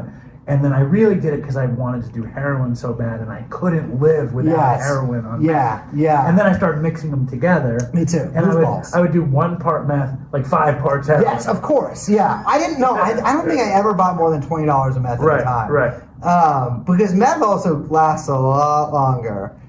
I never liked the feeling of being on meth, like I said earlier, but shooting meth feels... It's exciting. It's exciting, but it's also fucking scary. It's very scary. It's scary. It's not good. Shooting heroin was never... I mean, I overdosed twice, but shooting heroin feels very safe. Yes. It feels like but, warm milk. Meth, you're like, What's happening? What is going on? Yeah. Nothing feels like that. Thank God. And sometimes I think about it. You know, when you first get you first get clean and you sort of can find yourself lapsing into like fantasizing about shooting dope and like the ritual and whatever. The warmth. But like when I think about that with meth, I like get the wiggles. Like I'm like, ugh. Well, Chris, who died, would always talk about he lived for shooting coke. He lived for it. Yeah. And the bell ringer, he would always talk Yeah. about. It wasn't my world. And not my experience with shooting coke either. When I get into bed at night, now the room is really cold, and I get under the blanket, and when that warmth hits me, it's just as good. Exactly. I'm fine. Exactly. I'm good. I'm fine. Well, now it's impossible to relapse anyways because you just die immediately because it's all fentanyl. Well, but I think I know a fair amount of people, and there's probably a fair amount of people listening right now that are like, fentanyl can't kill me. I'm immune. Yeah, like fentanyl could easily kill me. But that was something that Chris always would say before he died from fentanyl. Yeah, it was thank God there wasn't fentanyl around. So many people I've known have died and said that. Yeah, I remember at one point Jacques was like, I can get China White from New York City, and I was like, oh my God, China White. Absolutely, that's so classic. Last exit to Brooklyn. I'm gonna fucking do this China White. I was like, get me this foreign substance. He gives it to me. It's obviously fentanyl, and I had read about fentanyl because I had read about fentanyl before, and I'd seen pictures of it. But at this point, it was still really rare. This is like 2011 or whatever, 2012. And so I was like, I don't know if this is China White, because I'd also done China White before. My friend used to bring it back from New York in his underwear on the plane. Like he'd bring like 100 stamp bags and we'd snort it. The stamp bags are so classic. So classic. And I remember being like, this is so cool. Did the tar always come in balloons? Balloon? No, not even. Foil? They came in like, guys would like fucking buy like, some food in like the plastic wrapper at the top. They would like wrap it in that. Like in No class. No class. It's like school on Saturday. Tar is like the lowest you can get. I had a guy. It was a classic dopey story where I was in rehab and this fancy Armenian guy, like, got somebody throw a tennis ball into the rehab full of tar. That's what I tried to get. But the thing that he had was tar that was stamped on the tar. Wow. And I was like, wow, because every bit That's of tar, Armenian as hell. every bit of tar I ever got was the Just garbage. garbage. Stunk. Yeah. Like it's like you're Yeah. shooting oil. Yeah, it's garbage. Yeah. But this guy had horrible. I haven't stumbled across anybody else who ever No, got I've that never. stamped That's tar. crazy. I know. I remember calling from a rehab to try to get a dealer to throw, and I was like, I'm just gonna rip this guy off, because eventually I started doing that. I started ripping off dealers, and I burned. Because this is the thing, I'm a little white guy with glasses, not little, normal sized white guy with glasses, but I look very non-threatening. I am non-threatening, and so I'd be like, I'd go to a dealer consistently for a while, but then I would have no money, and I'd be like, I need you to front me. And I would purposely do this throughout our relationship, where I get fronted, and then I would ask for like a lot. And You'd get it fronted, then you'd show him that you were trustworthy. Yes, And pay for the small exactly. And I'd space for the small front, Yeah. and I'd get it till I got to the big front. Yes. And then I'd be like, listen, and I'll pay you like $200 extra. Yeah. So I get fronted like $400, $500, $600 over the dope, and then block that fucking number. Never go to that part of town again. That's where you go to treatment. Yeah. Well, and I did that, and then I got the shit beat. What happened? Well, it was a guy I'd ripped off, and it was like a week after I'd gotten out of some detox, did not stay sober. But I was not on drugs that week. And I was walking down Market Street, the guy saw me, I didn't see him. He ran up behind me and just started fucking beating me. I think he hit me with a pistol, I don't know. But he hit me with something really hard and metal in the back of the head and just like went to town on me, beat the fuck out of me. Did he ask you for the money, or is he more No, interested? he was just beating beat the you? fuck He out was of me. very He hurt. knew I didn't have any You money. heard him. I heard him. Well, that's the other thing. I made amends to a dope dealer, and I had to pay him back, and he cried. Not a different dope dealer. Let me hear the story. So one guy I had ripped off, and I ripped him off he was actually, this was the only heroin dealer I had that was genuinely nice. He brought his little daughter along, which, how old was the daughter? like 4. That's rough. Yeah. And he was like, he didn't seem like he was on dope himself. Who knows? But he probably was. Probably, almost certainly, yes. But he was like very like punctual and blah blah, and like kind of businesslike, but like friendly, and didn't try to like do anything weird and like Well, it's his life, right? Yeah, exactly. Yeah, He's like, I sell dope with Yeah. my daughter. Do it when I can. Yeah. These are my clients. Exactly. No, he did. They all refer to you as clients, but yeah. And I stole $200 from him with a heroin. Like, all right, How I did got you it do it? fronted to me. And I was like, I'll pay you $300 tomorrow at 12 noon. Meet me here. I'll give you $300. And I knew that I was not going to be there the next day. And I did this a lot, I did this like 4 or 5 times to different people, or maybe 6 or 7 times. But when I actually got clean, I was working like 2 blocks from where he lived. And I was like, this guy is going to shoot me, because he had called and threatened me. And I called him, and I was like, hey, listen, I got clean, because I'd been arrested.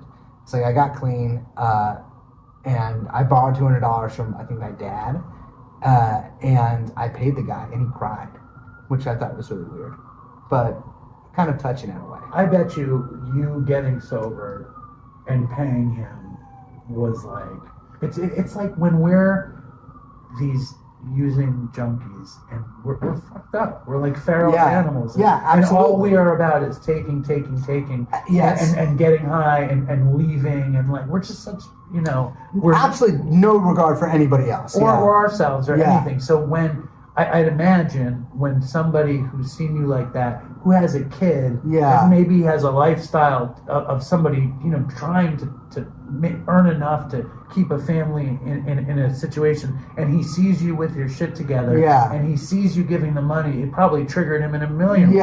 It probably, it must have weirdly unlocked something from him. But yeah, he cried and he hugged me. He said good luck, and I was like, Jesus Christ. I like that. That's a very emotional story. And then the other hand, I did get the shit beat out of me. Okay, so it's like, but I didn't try to pay that other guy back. No, he beat it out. He beat me out, he beat it out. He got his money's worth. He really beat the fuck out of me, too. I was like, nah. He probably gave me a concussion now that I think about it. What did you get arrested for? I got arrested for buying meth from this guy, $9 worth of meth from a guy in Market Street at 3 a.m. when I told my girlfriend that I was on a walk. Same girlfriend? Same girlfriend. And at this point, she knew there was something wrong with me, but I was like, did you ever pay her back? Yes. Yeah. And I'm making living amends by not talking to her anymore. It was one of those things where I'm like, I should not be in this person's life in any way. I never gave this woman took care of me for years. Yeah. I never gave her any money. Yeah. Well, this was more immediate. You know what I mean? What do you mean? She was she was the person I ripped off, and then I got sober. So it was like. I know. It just makes me realize that I made amends with her in terms of apologizing, getting out of her life, and trying to own how horrible I was, but I never made any financial amends at all. Yeah. Well, it was one of those things where I got arrested, and that's when the veil completely dropped, and I had to tell her that I was like, listen, I'm a real junkie. She'd caught me before and found stuff, and I just played it off oh, I do it sometimes, I used to do it a lot, but I don't really do it any, the classic lies, whatever came to hand at that second. But at this point, I was arrested for buying methamphetamine on the street at fucking with $9 worth of methamphetamine at 3 a.m. And San Francisco, I got into a diversion thing where I just had to go to rehab, and they dropped the charge. Because they hit me with a felony charge, but they're like, if you go to treatment, we'll drop it. And I did that, and that's when I was introduced to I had thought about going to recovery shit before, but I was like, that's weird. I'm not going to do that. And also, I can't stop getting high.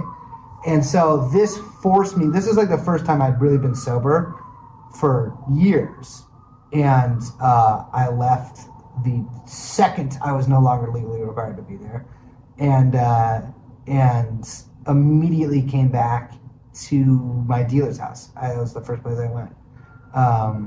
And I just went right back into it. And then it gets really hazy at this point because I started doing a lot of meth. So my timeline isn't completely correct. I know when I got sober, but I don't really remember how long in between. But I was in and out of detoxes, in and out of rehabs. How were you paying for everything? My dad had, it was in SAG-AFTRA. And so I was still I was under 26, so I was still on this insurance. And so it was through my dad's insurance, and he was no, not the treatment, the meth. The meth? I started working at off and on at a different flower shop, and getting a little bit of cash. And getting a little bit of cash, and I would borrow money from people. I was breaking into my parents' house and stealing stuff. Selling it. And money. But when did you start selling all those records? Well, that's the other thing. I started selling. I had thousands of records, and I had really good records. Me too. I've always been a really a guy who hunted for cheap, good, expensive records. We call them record collectors. Record collector. I've been a record collector, and I had thousands of LPs and thousands of 45s. Yeah. And I sold, and I knew a guy who worked at the buying desk at Amoeba, so he would give me more money than they would give anyone else. So good. And so I would just and I couldn't even really get that high anymore because my habit was so huge. Your tolerance. My time would be 150 a day to get high, and so but I could get by on 50 a day, but not feel good. I would still feel fucked up. But you wouldn't be in total withdrawal. Exactly, and so I was just doing whatever I had to do, selling anything that I could. Would you make pseudo-political speeches to your dealers about the working man and communism? I thought the working man was just any kind of man was somebody that I could get money from in some way. If the working man is working, he's a sucker. So I was what they would have called a lumpen proletariat. Right. I did not give a fuck. I read a lot about politics, funnily enough. And I would always read things and be like, I wish I lived in a different time period when they didn't have heroin.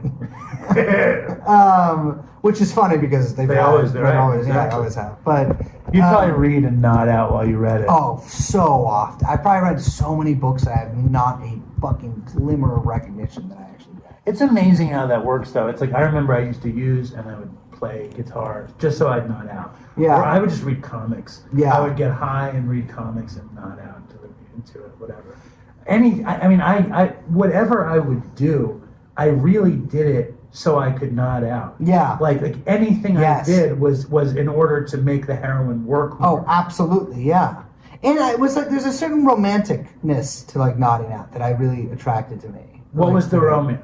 I was like, this is like, I remember like when I was like 18, listening to to television and being like, this is cool. And like nodding out like in my room in the tented lawn. I was like, man, I'm cool. It's an aesthetic, you know. Yeah. And it's. I heard you talk about how much you hate when kids say, I hate when my people daughter, say it. my daughter. She's like, oh, it's so aesthetic. It's what every kid, it's a Zoomer thing or whatever, Gen Alpha thing. It's like, very, very they funny. all say it, but I thought it was like, I wanted, like a lot of punks, like I wanted to be like these cool guys that were in the 70s or whatever. I felt like that about the Velvet Underground. Yeah, exactly. That was I loved that Lou was Reed. my aesthetic. I love Lou Reed. I was like, I thought we once, my friend, my roommate stole a Lou Reed painting from someone's house that he saw in the second story, not a painting by Lou Reed, a painting of Lou Reed. That like famous kind of black and white picture of him looking. Someone had painted it. My friend stole the painting and put it in our apartment. And I was just like, I am Lou Reed. Like I'm like, I can do all this heroin. I'm this like cool guy in the city, but I was a fucking loser. Like I had the difference between me and Lou Reed is that I wasn't writing any of those songs. I was just a guy on heroin. But because of that heroin, the fact that I wasn't doing any of these like creative things, I could kind of I could just be like, I will do that someday. Heroin I was can feel a like dream. that. Yeah, Yeah. You're like there. You might. It's almost good enough. It's almost good enough. It's like yeah. getting high on heroin and watching those movies, Yeah. and then you're like, I don't need friends because I have these friends in this movie. Exactly. I don't need experiences because I'm experiencing that. Exactly. And I felt the exact same way. Because your world becomes so small, but you're dreaming in such like the spires of Kubla Khan or whatever. And intensity. Intensity. The dream like becomes almost virtual reality. Exactly. Chemical virtual reality. It's this weird sort of semi-psychedelic experience where like you can almost inhabit this different life while your life is actually fucking, frankly, for me, it was pathetic. Well, it's incredible. It's Yeah. like when they talk about television being the opiate for the masses, it's like opiates are really that's effective. when you try opiates. With television. Yes. You're at next fucking level. And I was so enwrapped. And it's another story to tell yourself, you know? It's like another story to cope with the fact that, like, actually, you weigh 100 pounds, everybody hates you, you're sick, you have fucking, like, you're infected in your fucking arms, you have no future, No you hope. stink, you have no hope, and your parents are like, never talk to us again. And they're very, very worried and They're in a lot of pain. Exactly. And you're providing them And with you're actually not Lou Reed. Yeah. You are just some fucking junkie, just like all the other junkies out there. You just think you're better because you listen to a couple records that make that mental thing that it's okay that I'm doing this. But then that chemical makes you believe it. Yeah. If you have enough of it and you're tolerant, Yeah, exactly. it's the right one. And then when it wears off, you don't believe it anymore, and so you really got to go get you that. need it because you see your real life. Exactly. Hi, Ray. Yeah. That's my friend Ray. Oh, hey, what's up? That's Brace. I thought you looked a little young to be his dad. Well, yeah. I can't wait. His husband was David Bowie's manager for the Ziggy Stardust. Whoa. Yeah, it's a whole thing. But let's stay here. Whoa. Yeah, we'll get there. Yeah. How do you enter into the recovery? I just in and out of detoxes, in and out of rehabs, and then I got kicked out. They take us to meetings, and I was like, God is stupid. And I never even thought about God in any real way. But I latched onto that as a way to be like, I don't have to do 12-step stuff because I don't believe in God. Because I'm too smart. Even though I didn't even think I was smart. like. How Jewish were you growing up? How Jewish Not was at your all. Right. Like I was like. But there was no God. You know, we did like the holidays and like, you know, all that kind of shit. But like, But there's no God. it's like we weren't like no, you know, yeah. I'm like, but like by the time I was like 10, everybody on the Jewish side of my family is dead except for my aunt, who we didn't talk to anymore. And so like after that, my dad doesn't believe in God, and so like we kind of was just like.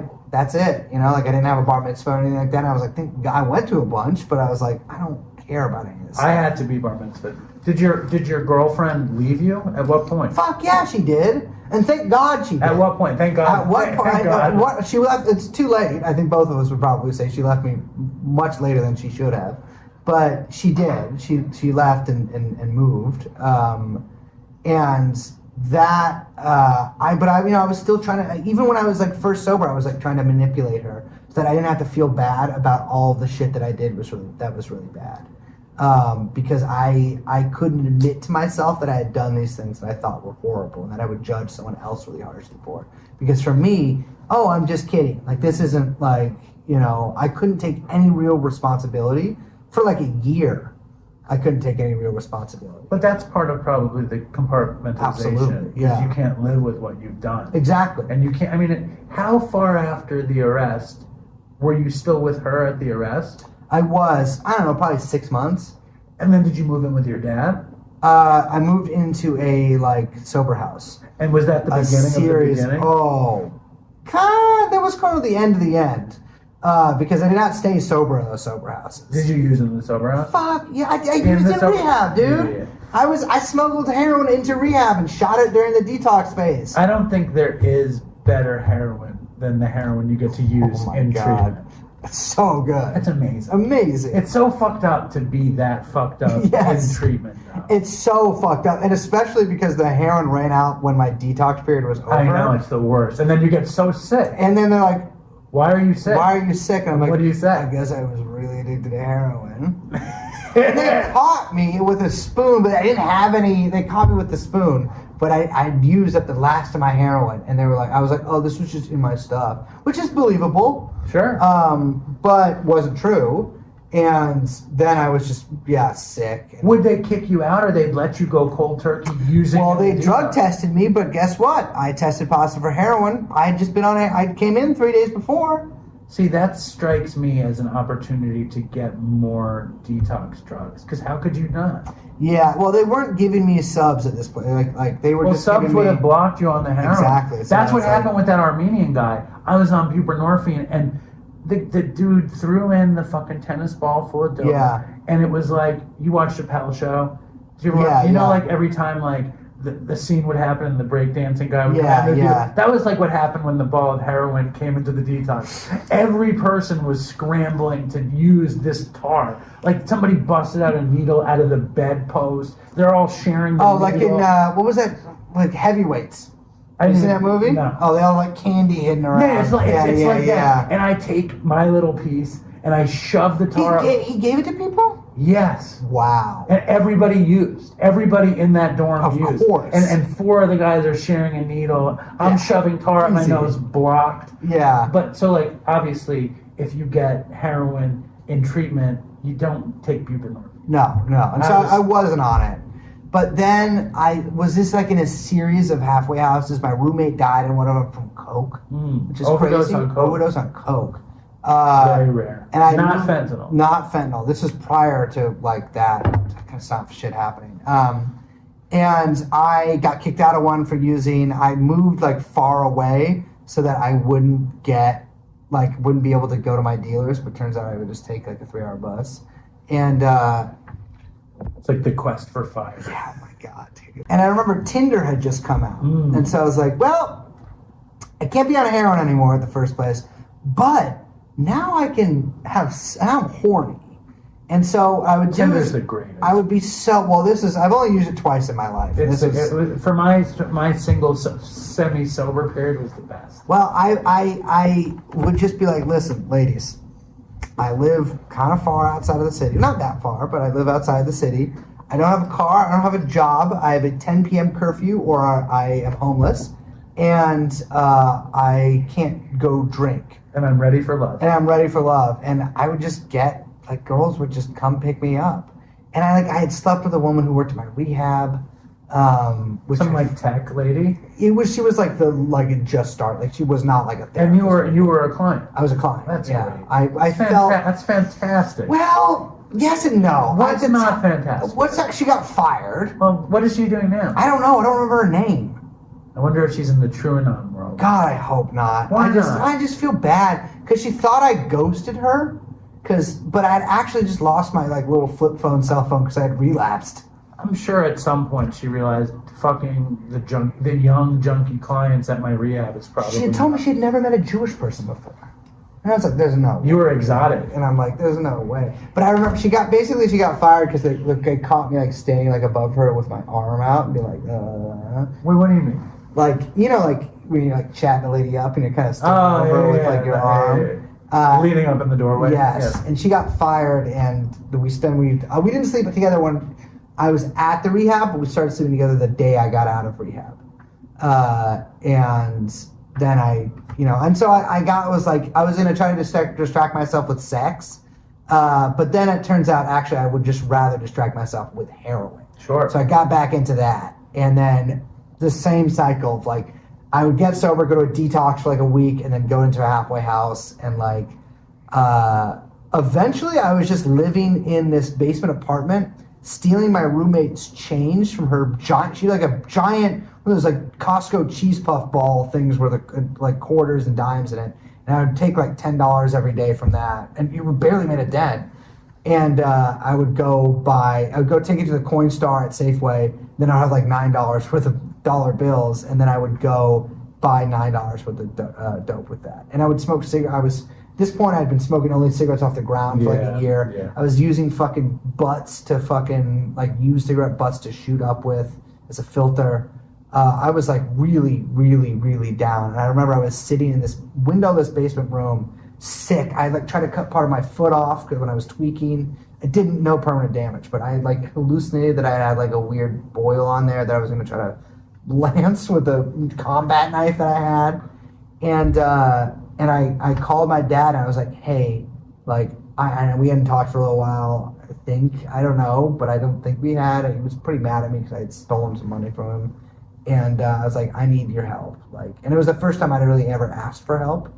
And I got put into a detox, and then I was immediately, within 3 days, kicked out of the detox for being rude. Because I was a little asshole. And that's how we are. Yeah. And then they were like, you're not going to stay sober. So I was like, suck my dick. Give me a bunch of clonidine patches. And so I just sat in this windowless basement room, no TV, no computer. You kicked like that? I kicked with clonidine. I covered my body in clonidine patches, and I would listen to The Pretty Things, SF Sorrow, and over and over and over again, I would just weep for like a week. Wow. With a bunch of like cigarette butts that I collected from the streets outside. I like went out and like collected all of them, and then like had them in this like box. And I would smoke those in my room. I could taste them right now. Yeah. Oh God, I smoked so many gutter snipes. I still want to smoke. It still makes me want to smoke. Well, it's somebody else's cigarette of all kinds. So disgusting. In this building, like the cigarettes that would be sitting in the ashtray. My God. Just go downstairs. Oh, probably full ones. I would just be ringing doorbells to get money. You know, I get it. Yeah. Probably full of cigarettes in this building. When you get, it's like finding the trick or treater that gives the full candy finding bar. Like a pack of cigarettes half crushed on the ground with like 3 full cigs in them. It's incredible. Or finding anything. Yeah, it's pretty great. Finding money. The other day I found $5. I felt like so the greatest thing Every time I find money now, though, I have to give it to a homeless person. I'm not saying that to sound like. No, that's great. Like, because I'm like, you should have found that. Well, good for you, man. I haven't done that. I've only found it money like 3 or 4 times in my life. I lived in New York, and this is going to be fucked up, what I'm about to say. I lived in New York City most of my life. Yeah. I've never given a homeless person more than $1. Yeah. Never once. And the last time I gave a homeless person $1, they yelled at me that it wasn't enough money. Well, inflation. I know. I mean, like, one time I found a $100 bill. I did not think about doing anything besides keeping it. And I was sober. I've only found like 20s before. But you've given them away. But, or 20s once. But I found like $5 and $1 bills before. Yeah. It's a fantastic policy. Because you see a homeless person like a block away, and I'm like, I am a fucking podcaster. And I'm not saying like I'm not like a good person. Like it's guilt. It's not like it's you can be a good. Listen, you're allowed to be a good person. This is a great policy. But it's always just like, well, I just feel bad because I'm like, this dude got caught slipping. Actually, I'm not. I don't know. That's gonna be my new policy. Be a good person. I try to be a good person. I don't know. Yeah. If I found a $20 on the street and I see some homeless guy in the next street that I could give it to them. I just would feel so bad if I didn't. It's not about them. It's guilt. It's like I would just feel like a fucking asshole, and I hate feeling like a fucking asshole. Well, I think it's a good policy. I just, even though I just said I was going to claim it, I don't think I can. Yeah. But anyway, the early days of your recovery, and I mean, how are we going to get to Syria? I don't know. What are we going to do? How long have we been going? We're going. It's like almost 2 hours. Yeah, well, it's a good story though. I get sober, and I live next to this like sobriety center place, like those meetings or whatever, and I have no money, I have no friends, I have no job, and I have nothing coming in, and so I was like, and my lease is up. Well, not my lease. This room. My dad paid rent for like 3 months for me. The 3 months. Like, you live in this place for like $400 a month. Yeah. So I would just go to these like meetings all day and just drink, because they had coffee there. So I'd go there in the morning and I had cookies, and then some fucking old guy would take you out to lunch with a bunch of people. And that's nice. I don't have any money, and they would pay for you. But I was really resistant, and then it sort of struck me that I had to get sober. And I also, I was just like, I can't do this anymore. Like, you were done. I was done, and I was so tired. You went hard.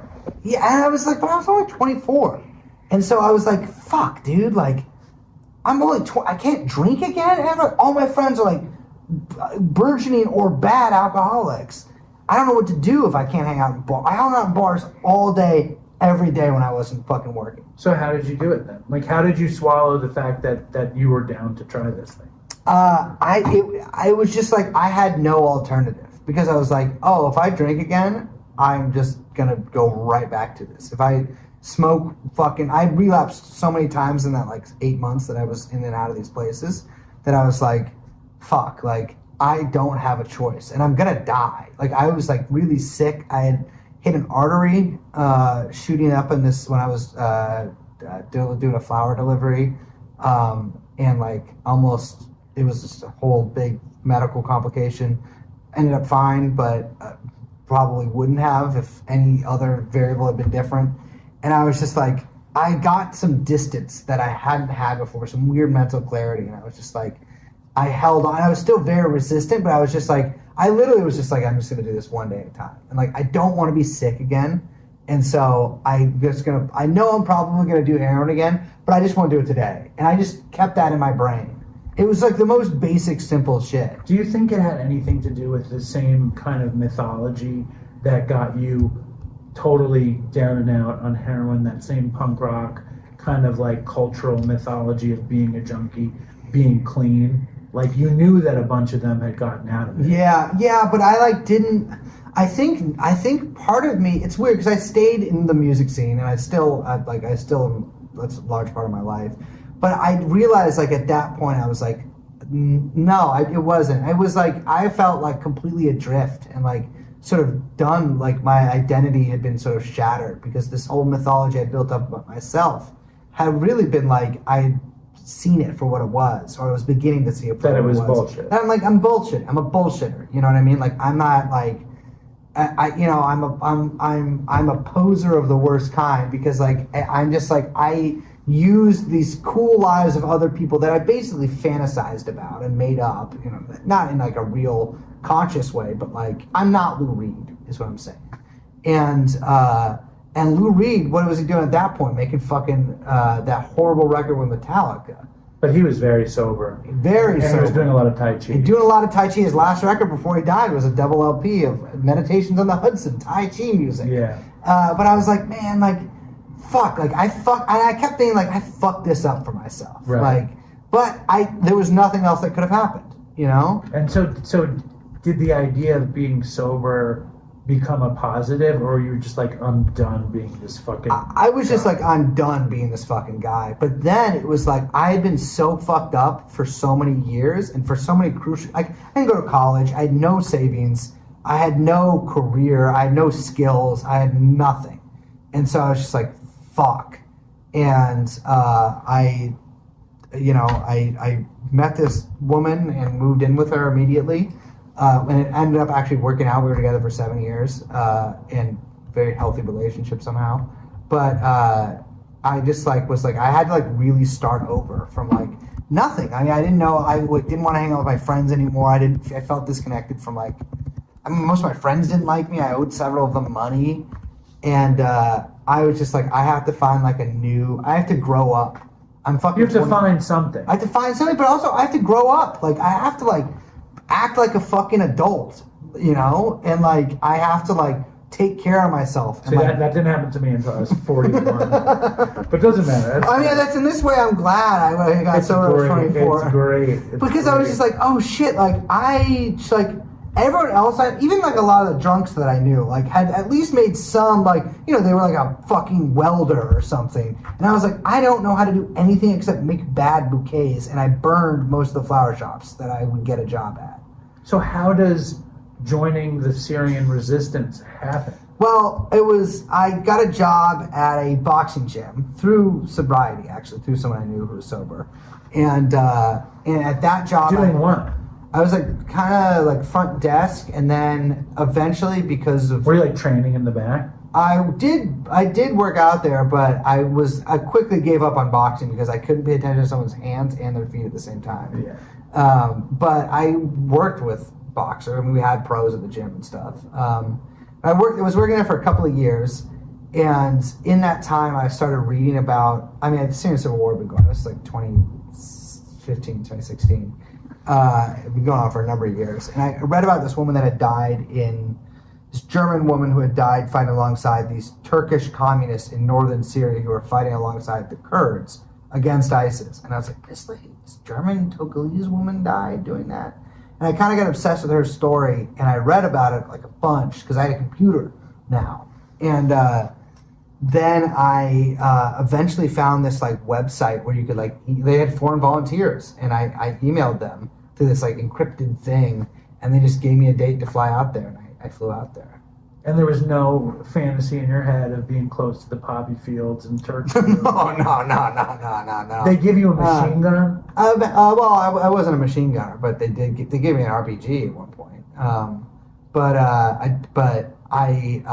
I shot a machine gun. Yes. Were people speaking English?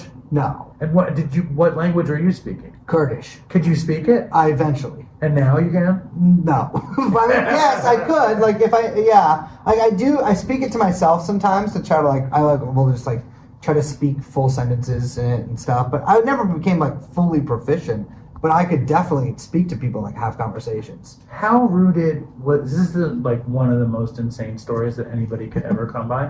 It really is. Yeah. I mean, it's really like most people. I got sober and I didn't start a family. Or people think I got sober and then like 2 months later did this. Yeah. But this was 2 years later. Fine, 2 months, 2 years. Yeah. You wound up going to Syria, fighting in a war with an RPG. Yeah, it's fucking insane. Well, I think a part of me wanted to. I've never lost that, like, and this is embarrassing, frankly, to admit. But like, part of it is like I believe, like, in what they were fighting for, but also because they were a left-wing group that had started in 1975.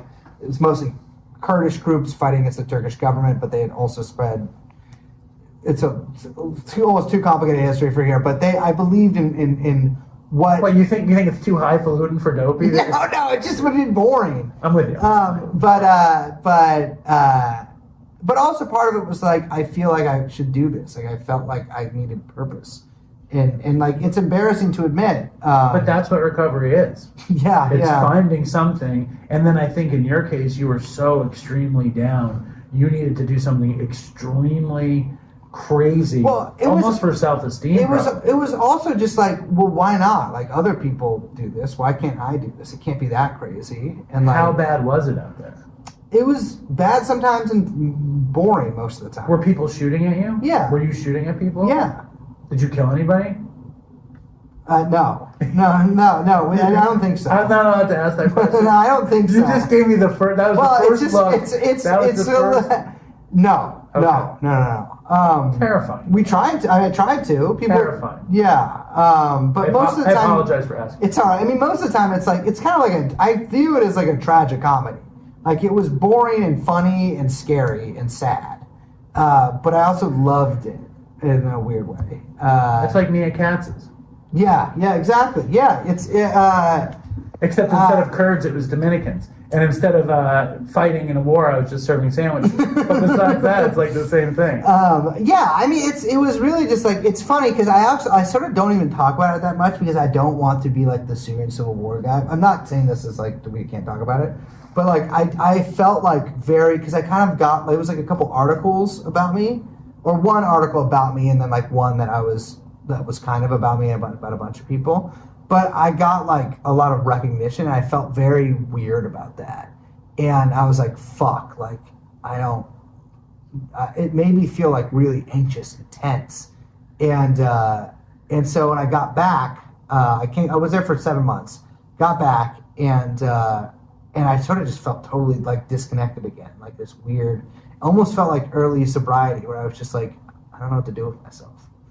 I miss it, I liked it. I felt like part of something, and I felt like I think that like there is nothing like that experience, but it definitely leaves a big impression on you. Right, and what part does it play in concert with recovery? Well, I mean, funnily enough, there's like no opiates out there. Like they like can't get it because it's like medicine, and like there's like a blockade from Turkey. And they're like not fighting the Syrian government, they were fighting ISIS. And now they're fighting the other groups. It's complicated. But Turkey has the border with them, and they blockade like a lot of medicine coming in. So there was like no opiates. And so if you got shot, they hit you with ketamine.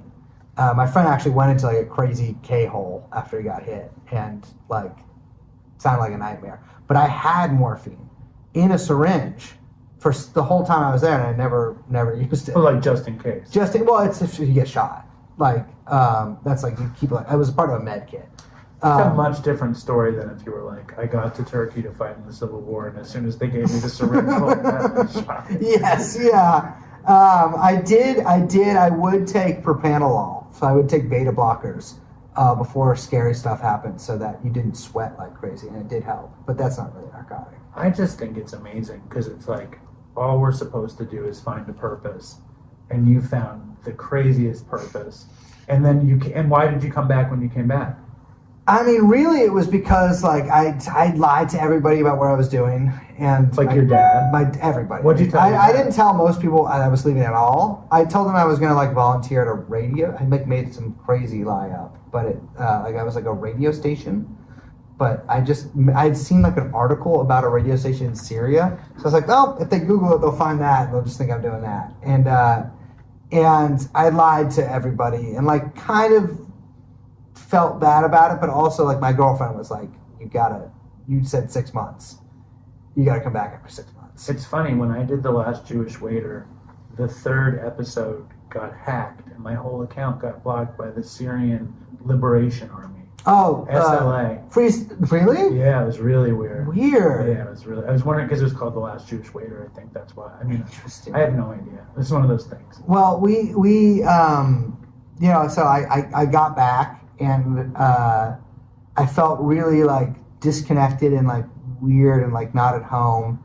And then I got a job at a brewery, and then I sort of had like a mission to do. To unionize the brewery. And so I spent the next 2.5 years like working on like a union campaign there. And when does Truanon start? Like 2019, I just got my Merchant Marine card. So I was like, my next stage in life is I'm going to be a sailor. I'm going to like work on cargo ships. Lifelong dream of mine. I'm going to be a Merchant Marine. Pays really good. There's a strong union. I know a guy who does it. He gets paid like $250K a year. And so I just gotten like this long process to get the card. And then a few of my friends and I were just, like, a couple of my friends and I were just fucking around. We did a podcast episode, and it blew up. And so I was like, That first episode? The first one, like, got really... It's great. And people like it. It's great.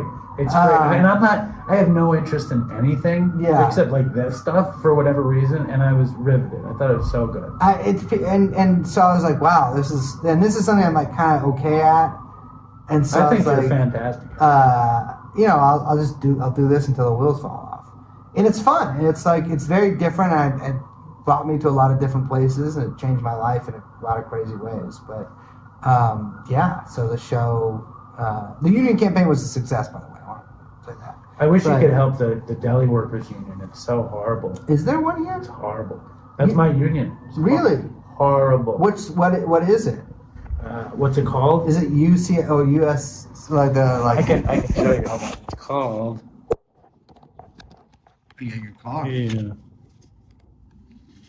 UFCW. UFCW, yeah, that is they do like most grocery stores and stuff too. They're not a very terrible. Our union was a little different because it's an independent union, so it's like not part of like AFL-CIO, and so it was like dock workers union.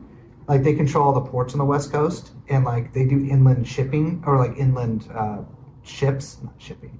And so it has like a lot of leverage like that, so it's a pretty powerful union. But we were a brewery, and so it was like a factory. Like they have a division for that, or like warehouses. But yeah, it's UFCW is tough. Yeah, it's bad. But I think that's cool. I love your whole story. I think it's amazing. Where are you at with meetings and stuff now? I go. Well, it's funny this week. You don't go. I didn't go this week, but I go 3 times a week. All right, and do you feel the similarity and solidarity between like Union Brotherhood, Communist Brotherhood, and 12-Step? Well, it's funny because I hate anarchism, but I don't hate. I mean, whatever. But I don't believe in it. I like that you said that. But I like AA or like 12-step stuff functions in this way that almost nothing else in society functions like, where you have this like leaderless thing. Beautiful. Obviously, there's cliques and shit that form, but like not at all of them. Certainly not at a lot of them I go to.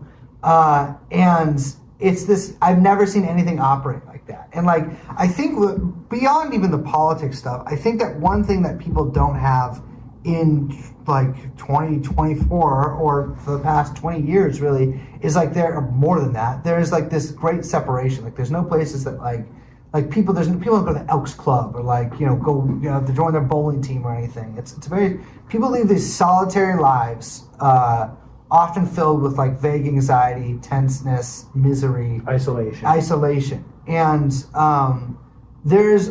I can't think of really anything else besides like church maybe, which people also don't really go to anymore, and has its own set of problems. But I can't think of anything that brings together people who believe in different things and like, might even hate each other in any other context or whatever, and bring together for that I don't want to say brotherhood because obviously it's not just men in it, but like that sense of peoplehood. But it doesn't have the same. Brotherhood just sounds fellowship. It's that fellowship like that I think is the primary reason, like that, and like like being able to like feel love or whatever, like the primary reason that like you can like be alive, connect with other people. And there's almost like no other place that you can do that with such ease. And I don't know, I've been in the program for like 10 years, and but sober for 9. And it's something also like there's very few things I think in a lot of people's life that are consistent. And I think that consistency is really key. I'm with you. Yeah. We took a lot of your time. How do you feel? I feel good. I feel like I rambled a bunch. So another thing is I can't sleep. Why not? What are you taking? Oh man. I usually nothing, but like a milligram of melatonin or whatever. 1 milligram? Well, I'm taking the 5. Brother, it's all fake. So doesn't what is matter. it? You take none. Oh, I had a list of thing. Conspiracies to talk. Will you come back on the show sometime? I would love to. You'll come back? Yes, I would here love and there? to. Yeah. Because I have a whole list of conspiracies. We got a lot of stuff to talk about, but okay. I can't sleep. And it's like 4 days in a row Benadryl? now. No, I don't do it. Oh, fuck. Actually, I should have taken Just take a Benadryl. I know, but the thing is, like, it gets me so... sorry. It gets me so sloppy the next day. Really? One so Benadryl? last night at 4 a.m., I'm prescribed Truanon. But It's too late to I take it hate at 4. taking- You have to take it I at know, 11. but you can't go to sleep. But then you have to weigh out whether you're going to get enough sleep, or whether you or whether you can sleep at all, or whether you're going to be a fucking bum the next day. How bad does one Benadryl affect you the next day? I don't know, but it never occurs to me to take the Benadryl. Benadryl I love it. I'll do it tonight. I love it. I think it's so good. The dreams are amazing. I'm having threesomes. Oh. I'm doing donuts. What? There's amazing The Truanon dreams are all nightmares. The other people aren't having the dreams I have. I mean, some of my Benadryl dreams are nightmares too. Yeah. But I don't mind. Truanon is exclusively nightmares. But it makes me so sluggish the next day that I'm like, it's not worth it. We just went to Disney World, and I didn't want to talk about it on Dopey, but my wife takes Truanon occasionally, and she's like, you should just take it while we're here. And the dreams I had on Truanon were horrible. But H.R. Geiger. They were so intense that I really loved them. Yeah. I loved them. I remember I had a dream, and then in the morning, the dude in the dream was texting me in real life. Jesus. It was like, yeah. It was Psychic good. connection of Truanon. Yes, I love the dome. That's my big struggle now is sleep. I can't sleep. And so I will go like worse than when I was on Met. Well, that's not true. But I will go 4 days with 10 hours of sleep. That's not good. I know. What time are you going to bed? Doesn't matter. Tonight, 11. Tonight, 11 o'clock, I want you to take one Benadryl. I will do that. And how bullshit is melatonin? It's fucking bullshit. How bullshit? It's 100% bullshit. Is it bullshit? Taking it right before you sleep, I think, is bullshit. I think you're supposed to take it 6 p.m. Do not quote me on that. But I feel like it puts me like a warm glass of milk. But that's the power of the human But mind. maybe it's your mind that says it's bullshit. I didn't think it was bullshit. Tonight, I want you to, at 11 o'clock, I'll take a Benadryl. one Benadryl and a melatonin. I'll do it. Then right into bed. I'll do it. No messing around. I don't mess around. I read a book. I read books. Nothing. I'm reading The Man with the Golden... I'm actually reading a junkie book right Oh, that's now. a good book. It's a great book. Yeah. Listen, Brace Belden. It's been such a pleasure. It has been a pleasure. You had a good time? I had a great time. All right, you have to come back. I absolutely will. All right, very good. Thank you.